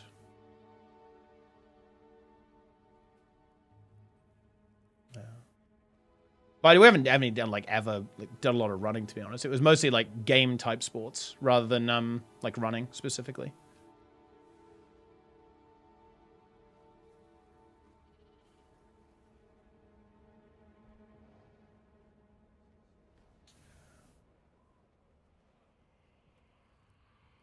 But yeah, we are going to bust out some tier lists, because we love tier lists. May courage guide your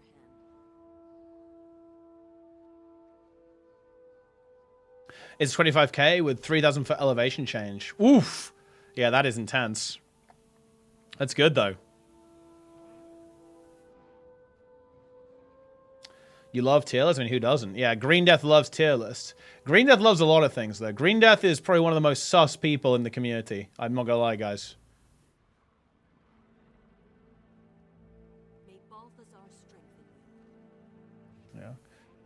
check this out. Like, what is this image? What is this? I'm leaking the VIP channel. You can see here we have some furry, cute animals, and we have some lizards. The VIP channel is cooked. I mean, there's definitely some very sus shit in here. Yeah, dude, I'm not gonna lie, the one about stock killing games did make me laugh. It was pretty funny. Yeah. That was good. Yeah. Would someone with ascended weapon and the rest exotic be able to raid? Yeah, for sure. Where do you find groups for that? These days, honestly, the best is to look in Discords and stuff, like just, you know, raiding Discords. You can try the LFG as well, but the LFG is just not super active. Wait, the Titans? Okay, I'll go do Titan meta. I'll go do Titan meta, guys, then I'm going to head off, actually. I've already delayed myself, perhaps a little more than I should have done, but that's okay. Not a problem.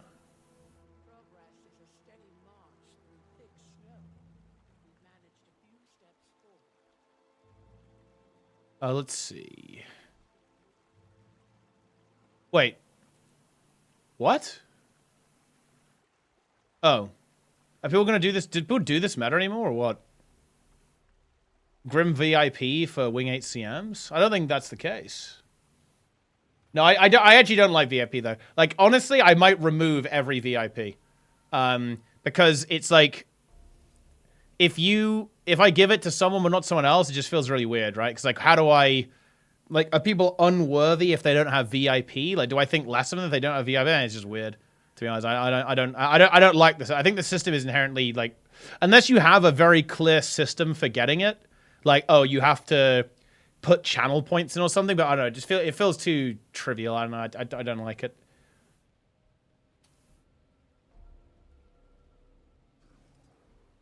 Yeah.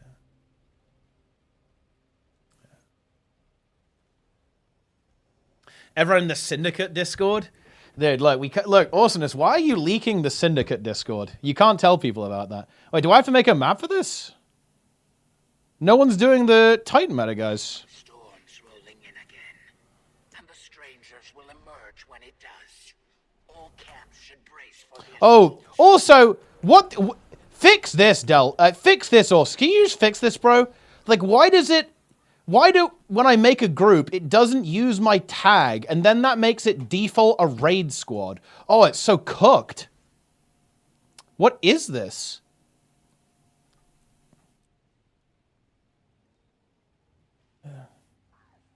Yeah. Wait, what? When you click create group here in the LFG, it automatically makes a group with no tag. And that means when I tag up, it converts it into a raid squad by default instead of like a 50-man squad for an open world map. It's mega cooked.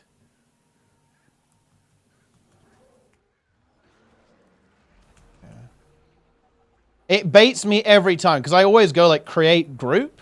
And every single time I get baited. I get baited by it every time.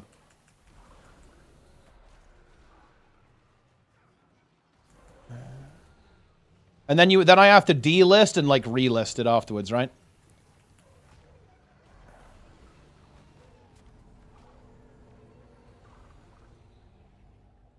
Okay. Give quickness.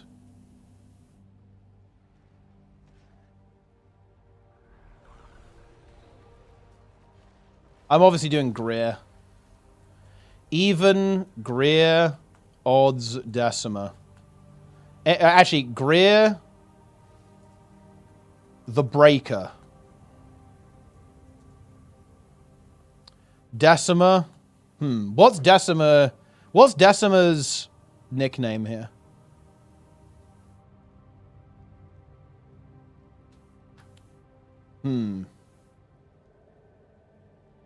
The Unbreaker? I mean, is Decima really the Unbreaker, though?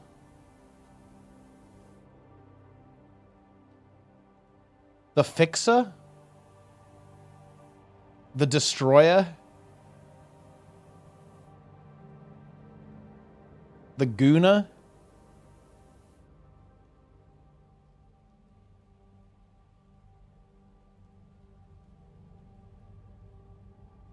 The feeder. Why? Wait. Join Titan meta. Is it too early? I'm out of the loop on how people play this game, bro. I have no idea how people play this shit. I don't know what people are doing. Where's all my quickness?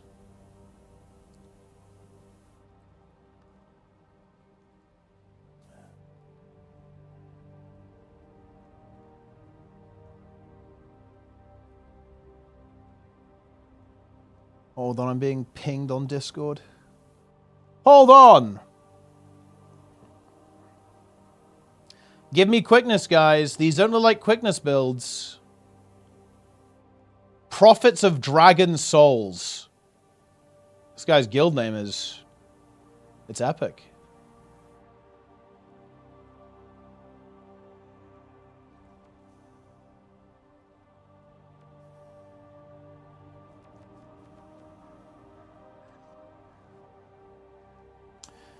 Clip creation is scuffed. Yeah, I was having some trouble with clips earlier today as well. I think Twitch is being a bit weird right now.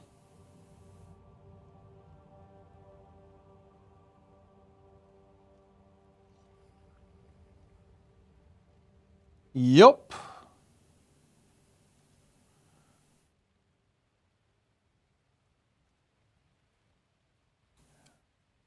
Huge.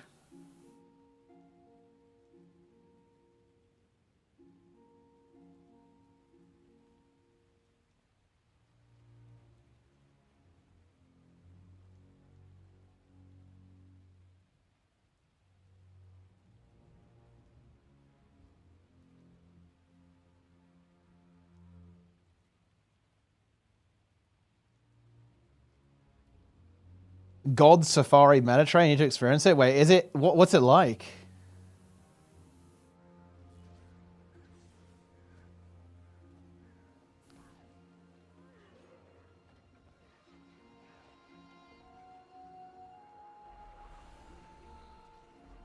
Heal Thomas is cracked. Yeah, I actually want to try it. The winds are Mr. Frost is here. the storm nears even more. Okay, that gives quickness. Time for preparations will Give quickness, noobs.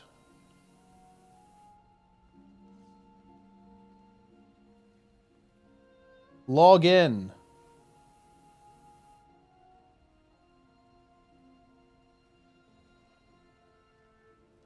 Some Reapers. Okay, people are starting to show up. I think this meta is pretty unpopular, though. This feels like this group is filling so slowly.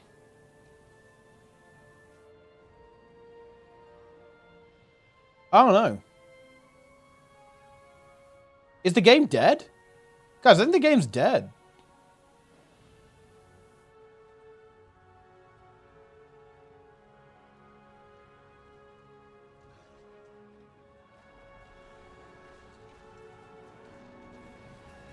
Guild Wars 2 is over.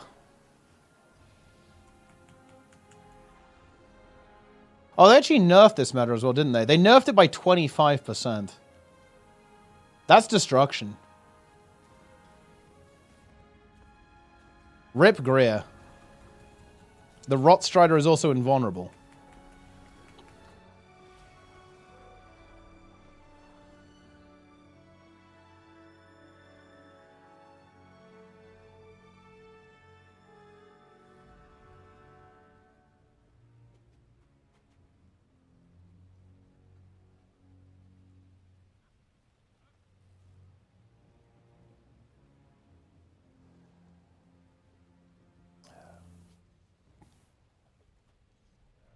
Incredible.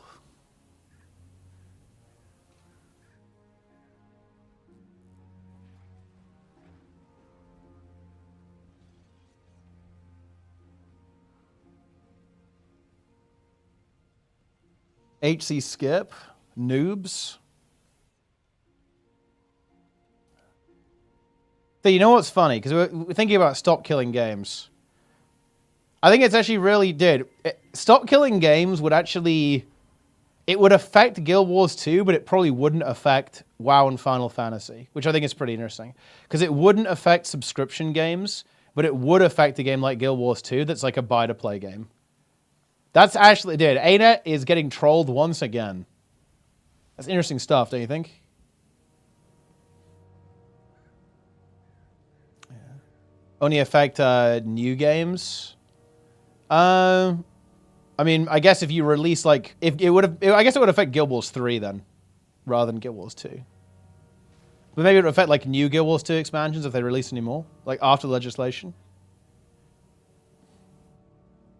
But yeah, I think it probably won't really affect Guild Wars 2 because I don't think they'll ever shut it down anyway. Or at least like not for a very long time. Because it's still, I mean, for ages, right?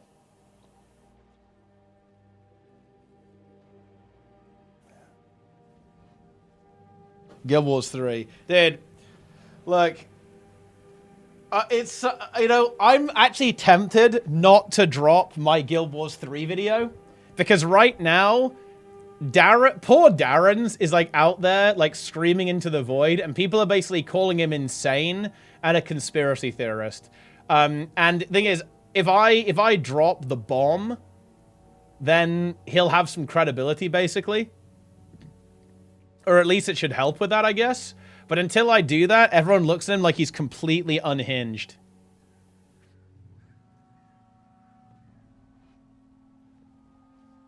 The storm roars on the horizon. Collect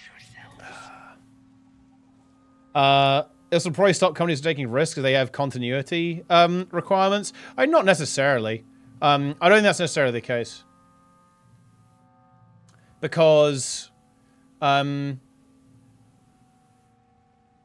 it just means that you have to design your game with an end-of-life plan in mind.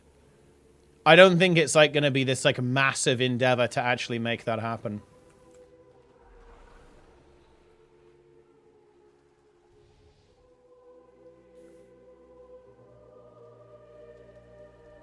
Okay, the groups kind of come together at the end.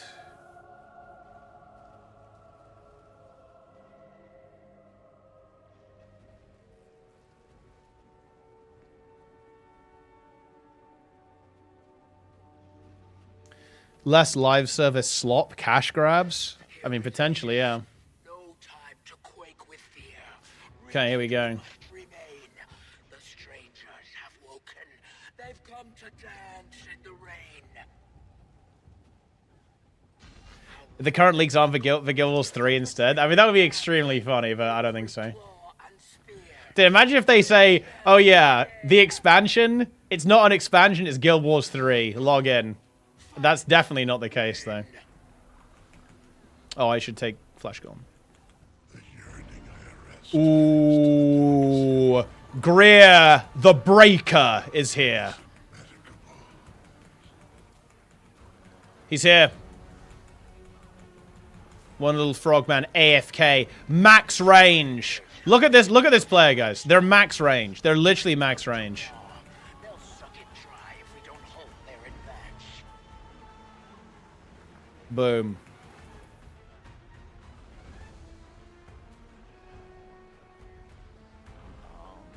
Is this X-Pack the final one? It's not impossible. We'll basically know on the 15th, because if there's another Guild Wars 2 expansion after this one, they'll definitely talk about it. If there isn't, they won't. So ArenaNet's in a really amusing spot from my perspective, because they probably don't want to really talk about Guild Wars 3 yet, because again, they got trolled by the NC shareholder suit people. But basically, anything they say will confirm it one way or the other. Like, because if they don't talk about it, if they don't mention another expansion after this one, then everyone knows what that means. We're not stupid. And if they do, well, then they do, right? Like, we know that there's another one at least. So basically, no matter what they do on the 15th, they will confirm something one way or the other. Which is quite funny to me.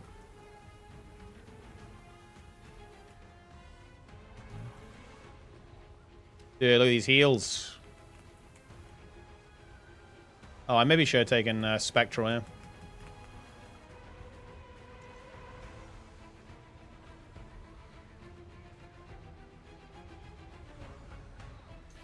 Guild Wars 2 believers. This is Guild Wars 3 believers. Let's see. Darren just created some kind of meme, I believe. Let's take a look. Weak they are. Mount your journeykin and topple them. Ah, I see, yeah. The core. Ash has been in development for 15 years. You guys think Guild Wars 2 is maybe like 5 years? I mean, yeah, in my opinion, they probably started working on it. Like, they probably initially started working on it during Path of Fire. They probably went back to it, like, towards the end of EOD, if I had to guess.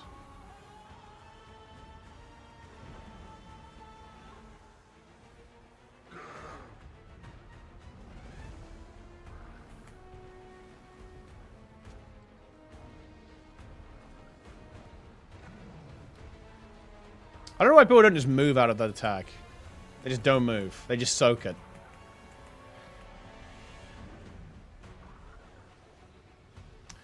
Is someone trying to tank Greer?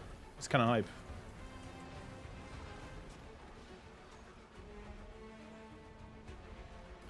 Tempered expectations with ZeniMax MMO.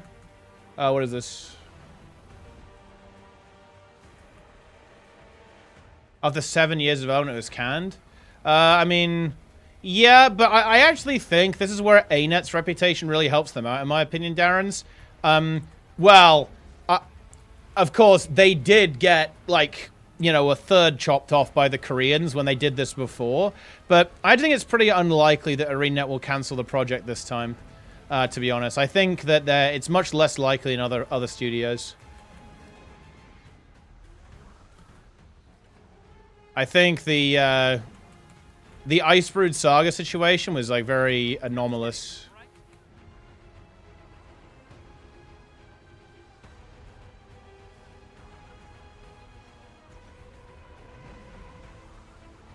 Oh, yeah, the thing is, if Guild Wars 3 fails, oh boy. I'm not gonna lie. I think the if I was a Guild Wars 2 purist, I would obviously be a little bit annoyed at Guild Wars 3, but holy fuck. If Guild Wars 3 fails, dude, we're in serious trouble. That would be really bad for the Guild Wars franchise in general, but definitely for Guild Wars 2. Like, yeah, that you do not want that to happen. If you're a Guild Wars 2 fan, you really, really don't want that to happen. Yeah.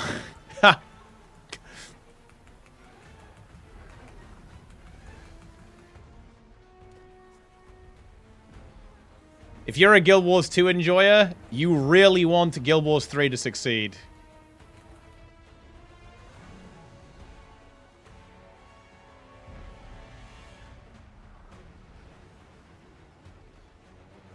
I'm cleansing. I'm rezzing.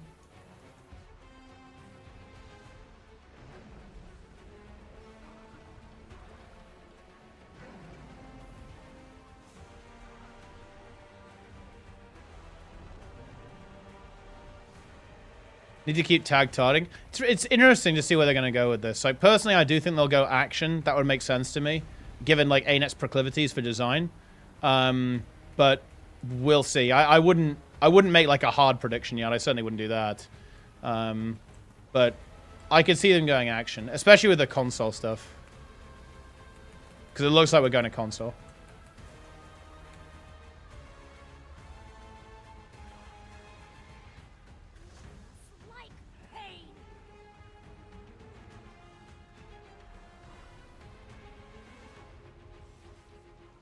Yeah, I mean, look, guys, look, I'm going to tell you guys a little secret. People are saying there's no Guild Wars. There's no this. There's no that. Guys, I'm going to tell you guys a secret. Promise not to tell anyone, okay? This is a fantasy universe. If they don't have any stuff, they can just make it up, okay? Like,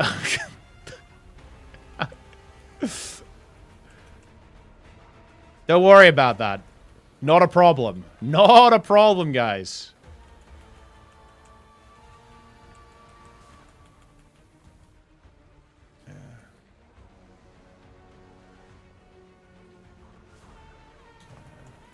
Deep, dark fantasies.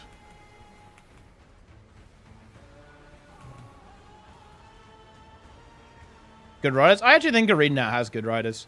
Like I think a lot of the complaints people have about the story are nothing to do with the writing, really. It's everything to do with the fact that they basically have like a 3-hour drop to cover the story on the expansion, and then essentially 3 30 to 40-minute mini episodes 3 months apart. Good fucking luck with that. Like, imagine a TV show that was 30 minutes long, and you had to cover the entire plot line in 3 episodes 3 months apart. That's tough, no? Good luck with that if you're a writer. Holy shit. Have fun. Like, that's really not going to be easy to tell a compelling story, right? With that amount of screen time and that gap between it. That's a serious challenge for even the most competent writer. I do think that the writers at ArenaNet are competent, by the way.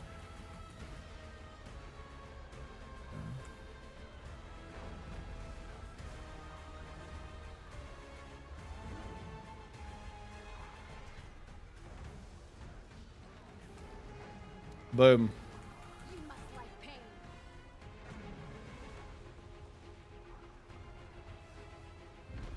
Greer is going down.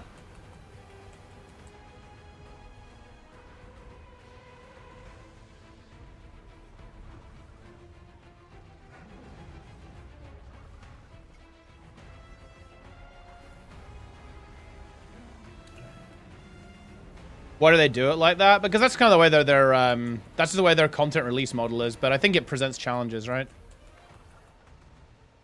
And also, it's just like, I think that Guild Wars 2 just like doesn't release enough stuff. Like, that's its main issue, right? It doesn't release enough content to kind of do what it wants to do.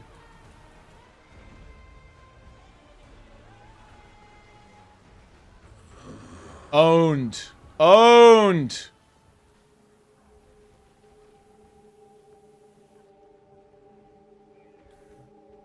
Final Fantasy 14, disgusting. Well, I mean, people really like the story in that game, right?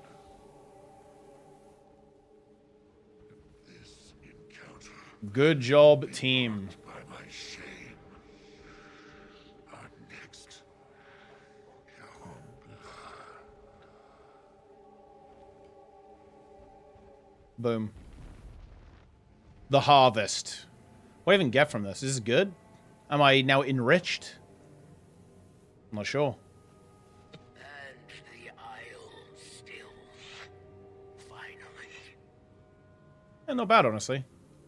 Celebrate we shall. Yeah, it does like if you look at sustained DPS here, Remain modest. it does, I want to say, 12k DPS on the new Forbidden one. That's actually pretty good.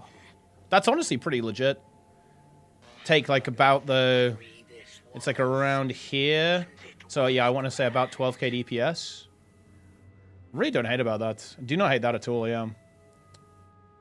That's kind of what you want. Like a hybrid build for open world that does 12k DPS is pretty nice. And this also heals a lot, right? There's a lot of healing, a lot of boons here. This is really good. Very nice. And reses people too. Like, resing people in open world is really good. And now it has stability as well. Like, you give stability to everyone with the Reaper's Mark in open world is super good. 3 stacks. Pretty short cooldown. What is your epistemic justification of knowledge, and why should anyone want to follow it? Dude, I remember that guy. Dude, that guy tried to do the pre-sup, and he said, you've given me a lot to think about, and then he said, I'll come back and debate you more, then he never came back. I'm almost disappointed. Dude, oh my god. Dude, the pre-sup position is so stupid. It's like it's actually the worst argument in favor of, like a ultimate being ever. It's actually the worst argument that exists. No joke. Oh god, oh my god, it's such a bad argument. Holy shit. We're not getting into that now, but look, guys, if you ever find yourself like wanting to like defend the existence or like debate the existence of God or something like that, never use the presuppositional argument, guys. It is the worst argument ever conceived for such a thing's existence. Oh man. Horizontal progression? I think no. Look, I'm gonna be that guy. It's just content. Okay? It's just, if you release shit, people will play. It really is that simple. And playing the Forbidden game has taught me that. So, look. Again, I kind of want to talk about this. I don't want to bring this negativity. But look, I will say this, that I'm going to piss off. Look, here's the reality, guys. The War Within and Janthir Wilds released at about the same time. And Janthir Wilds ends in October. The War Within is going to end early next year. But the third season is actually happening in August, probably about the middle of August. In the same time span, guys, The War Within versus Janthir Wilds, The War Within is going to have released 24 raid bosses with 4 difficulty settings and 10 dungeons.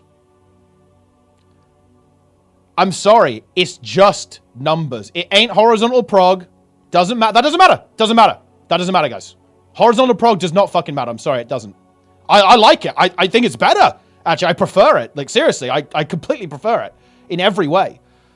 But I'm sorry, like, it's just content. It's just numbers. That's all it is. It's just add more stuff. It's just stuff. That's all it is. It's just stuff. Yeah. Yeah. Yeah.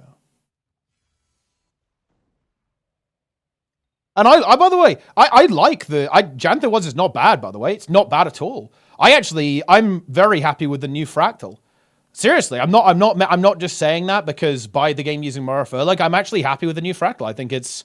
I was really impressed. I think they really understood the assignment this time, and I love to see that. I really do. Very cool. Very cool. And I think the Fractal community will enjoy it. I've seen a lot of people doing it daily. I've seen a lot of people farming it, and that's exactly what we like to see. Hey, players, I disagree. I actually really disagree with this. I think doing the whole dungeon is a really important part of Fractals. I'm actually not a fan of port to skip to boss on CM. I don't like it, actually. I don't like it. I quite like doing Sunqua Peak normal mode. I know that sounds weird, but I actually kind of do. I like the dungeon experience there. Like all the little mini games, like going past the waterfalls, doing the little jumping puzzle. I think that stuff's fun. I actually like that. I think it's really important for the dungeon experience and the Fractal experience. I don't like skipping to the boss. Yikes. Hey, that's fair. Hey, look, we have different tastes. It's obviously fair, but personally, I actually really like it. Like, when I think about my... and actually, look, let's see if we can kind of get some connection here, right? Like, my favorite Fractal CMs is Nightmare and Shadow Observatory. Right? And I think a really big reason of why I like those Fractals so much is because it's not just bosses. Right? It's not just bosses. You have the capture event in Nightmare Fractal. You have the running up the ramp and dodging the circles component in the Nightmare Fractal as well. You have the trash mobs that are actually a little bit threatening sometimes in Nightmare. Shadow Observatory, you have the jumping stuff going on there. You have these little weird mini-bosses going on there as well. Like, you have the action key kind of segments when there's all the ball segment. Yeah, like these things I think really add to the experience of the dungeon, in my opinion. So yeah, I actually like that you have to go through the dungeon to get to the end boss. It doesn't take long. It's like literally like 4 minutes, right, to get to the boss. It's not a big deal, right? Yeah.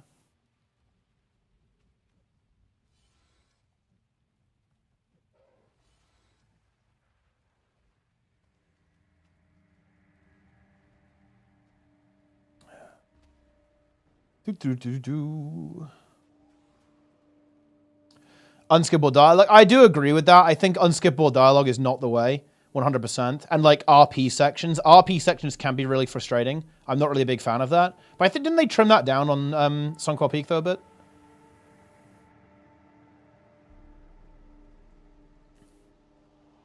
Just the end boss changes. I think the skip is better.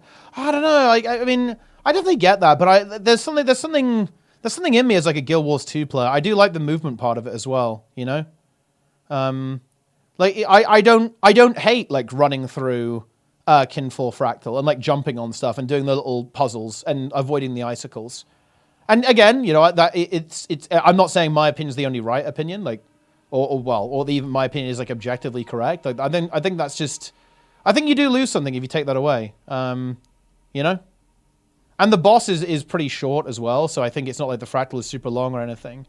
If you kind of do that as well. I think the boss is actually a little bit on the short side. I talked about this a little bit before, and I would really like, I'm not sure if they're going to have the dev bandwidth to do this, but maybe they can, because again, it is like a permanent piece of content that's always going to be active. It's always going to be the daily rotation. I'd actually like to see a bit of a tuning pass on the boss in Kinfall, because it does break with DPS, and that is something that does happen in Guild Wars 2 bosses a fair bit, but that doesn't mean they shouldn't try to prevent it, right? I think that the boss does break quite a lot when you do a lot of damage, right? Which is not the way. Wild something like World Sword? Yeah, it's actually something that is really missing in World of Warcraft. You kind of have a bit in Classic, like World PvP in Classic was kind of fun. But in Retail, you have like War Mode and stuff, but I haven't really played it that much. Yeah, I definitely want... I hope Guild Wars 3 has some like open world PvP like World versus World, because it is something that honestly Guild Wars 2 delivers, and like no other game really has that, to be honest. Not really. It's why I was really hyped for New World, and then New World really obviously didn't really do a particularly good job of kind of getting that done, and even went a bit more instance than I would have liked. Camp's just around the corner. These 3 images we thought were elite specs and new classes, 1 for each armor. Well, there's 4 of them now, so definitely not.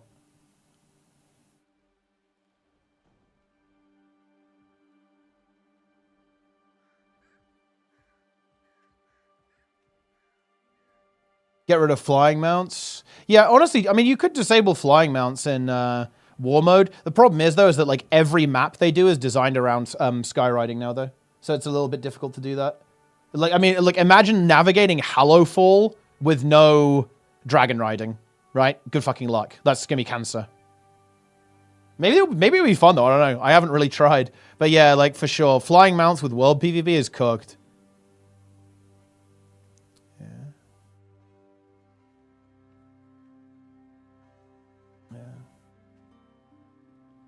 To a time mount ability, yeah. I think there's some implementations they could do for sure that can make it interesting. Because you know, I have. It's funny. I went on.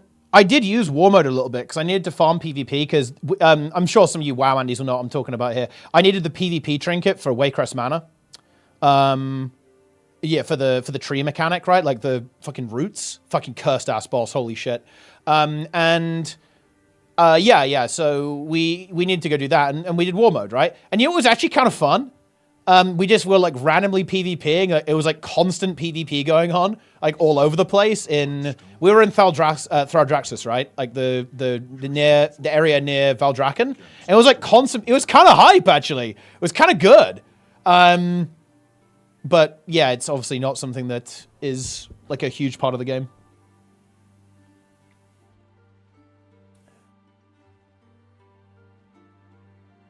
Worse than Tangled Depths? No, it's not like Tangled Depths. It's like, let me just log in. I'll show you what I mean. It will be immediately obvious, like why this area will be a little bit annoying without flying mounts when I get there.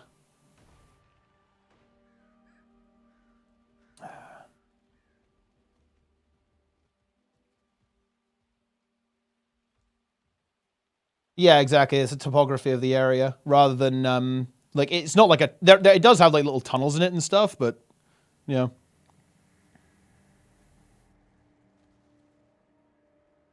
Dude, Tangled Depths is mega based. It should be like Tangled Depths. Every map should be Tangled Depths. Daily reminder that Heart of Thorns is by far the best Guild Wars 2 expansion, and a massive nuke is because of the maps. The map design was insane.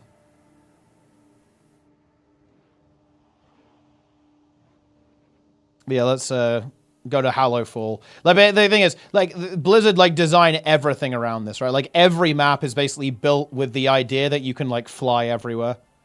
POF is better than HOT. That's actually, that is a lunatic take. HOT was by far the best Guild Wars 2 expansion. Comparing HOT and Path of Fire is actually, it's beyond cooked. That's like deep fried.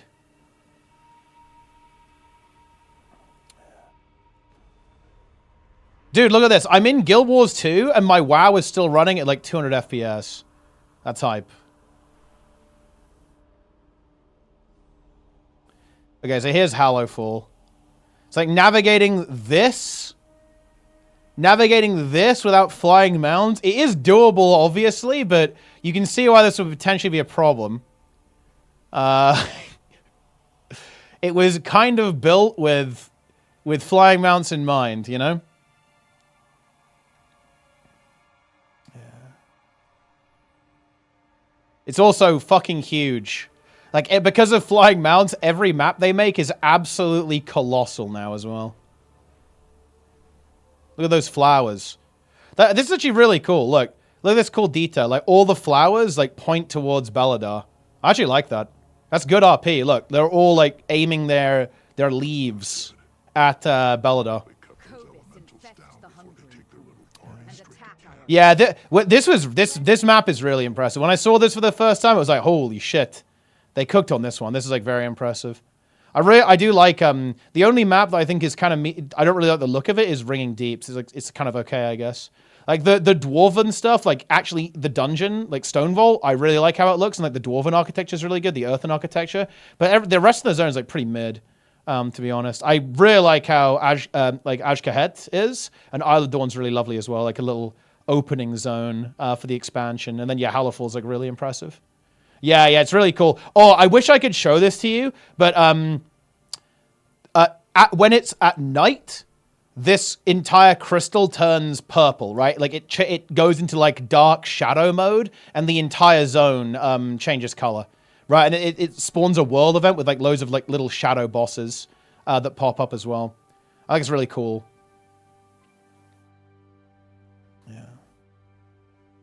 When they rely on mounts or fast travel. Yeah, no, I completely agree with you. I'm not a big fan of flying mounts, actually. I think they do actually reduce the RP. Vanilla WoW, dude, Vanilla WoW is just, oh my god. The immersion in Vanilla WoW is like second to none. And I feel the same way about Core Guild Wars 2 without mounts. I loved Core Guild Wars 2 without mounts. Because the exploration factor was so exciting. Right? It was like really exciting to explore the game. Into the crystal, yeah. This is a really nice zone, like with this crystal, for sure. And the fact that it changes is like pretty sick. There's like massive kind of hilly zone. The Priory of the Sacred Flame. New maps and balance patches. Yeah. Every patch has a new map associated with it, basically.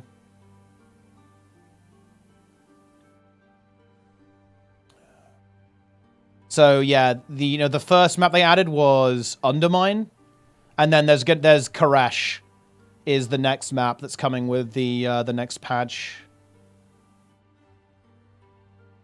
Oh yeah, and they add like little mini zones too, right? They added Siren Isle, which is like a little mini zone that got added in was it 0.5 or 0.7? It was something like that. That also got added there. And yeah, they'll probably do something similar. They'll probably do something similar before the next expansion as well. Yeah, Koresh is really cool because it's got like the eco domes in it. So you have this kind of barren Netherstorm wasteland area, but then you have these pockets. The ethereal stuff is pretty cool. Yeah, the ethereal stuff is pretty cool actually. With how it looks aesthetically, it's pretty nice. Is it the tip of the sword? No, this is a different thing. Want you mount farming? Look, do I look like I farm mounts? Look at the skins. Okay? Do you see my skins? It's full default. Look. I have crafted sword skin. I have tier set. Yeah.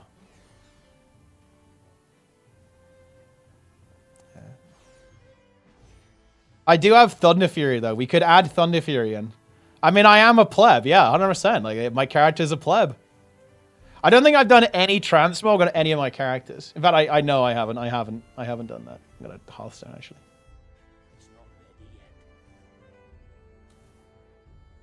Endgame focused player? I mean, I am.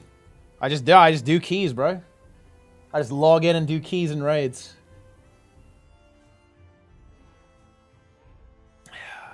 Well, look, are you getting ready? Okay. Look, Mistweaver's looking good, actually, Saraguba, right? Mistweaver looking very juicy next patch. So that's exciting, I think. Look, okay, this is what I've got, guys. Death Knight geared. VDH geared. Magus geared. Druid geared. Monk geared. Paladin geared. Feedman also geared.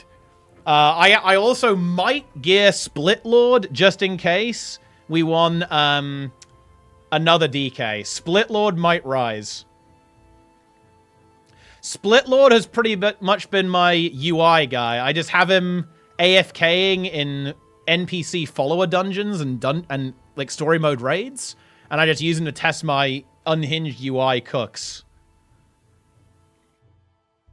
It's big. Oh, you're getting Mistweaver too. Nice. Right, I am really late now. I do need to go, guys. We have got to get out of here. We've got to get out of here, man. I will be back tomorrow though, where we're gonna kill Afflicted. Oh, that's actually pretty good. He's level 1. I'm gonna I do actually want to play all the classes so I understand them mechanically, because if I want what class knowledge, in my opinion, is very important from a leadership perspective. I need to understand what everyone's doing. I need to understand what abilities everyone has at their disposal. So I need to play every class so I can have some kind of comprehension of what people are actually doing. It's why I also want to play healer. I don't think I'm going to have enough time to really play healer this season, but I really want to. I really want to next season, because I need to understand the situation for people. So I need to play everything. See, I want to understand like Warlock mechanically. I haven't played Hunter either. I need to understand Hunter mechanically too. Heard back from Method. They said they were interested, and that I'll hear back on like if I will be selected as one of the worthy commentators for the Race to Worlds first in a couple of weeks, like 2-3 weeks. So yeah, Guild Wars 2. Guild Wars 2 is here, the Evoker. That'll be really hype, actually, wouldn't it? It'll be very cool. But yeah, well, we'll have to see about that. Yeah. Yeah. I mean, obviously, I'm not. It's not a done deal. There's some really talented people who are involved in this kind of stuff. But yeah, I will. With any luck, we'll be given an opportunity to prove our worth in the Race to Worlds first commentary team. I really want to get. I'm gonna try and get involved with some of the M+ stuff as well. There's like I think I can maybe try and get involved in like the Break the Meta commentary as well for Mythic Plus. So I might try and get involved in that. And then see if we can do MDI as well. That'd be pretty fun. Obviously a big step up though. Again, there's like very, very good talent in all of these things. So, like the competition's very stiff.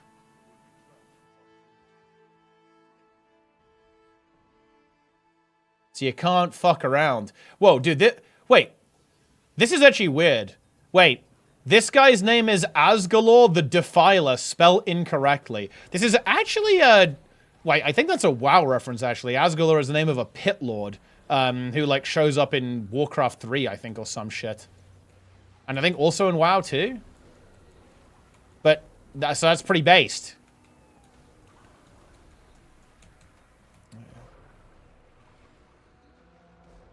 There it is. Let's help him do this rift.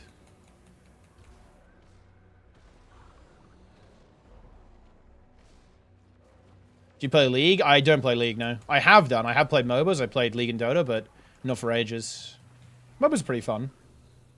I'm mostly like RTS, like an RTS and MMO guy. Oh, Just Cat, how you doing? Something's rotten in Janthea. Okay, let's own this, Let's team up with this Spectre. Gil's use a good mode to play? Yeah, sure, definitely.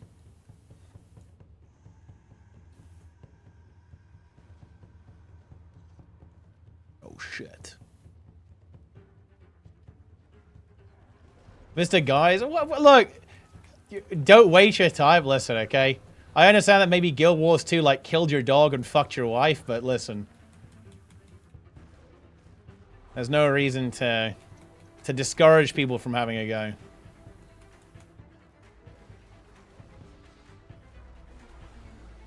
Huh? Look, look, that's how people talk about these games, okay? Look, I will give even-handed treatment. Like, when I play WoW, people come into the chat, Guild Wars 2 players, and they act like the game, like, defiled them, okay? Like... Don't touch World vs. World. Wait, why did you give such bad advice? World vs. was based. Good game mode.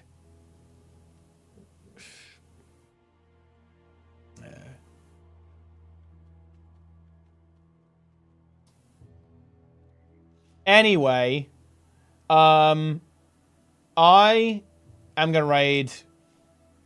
I'm raiding Plenix.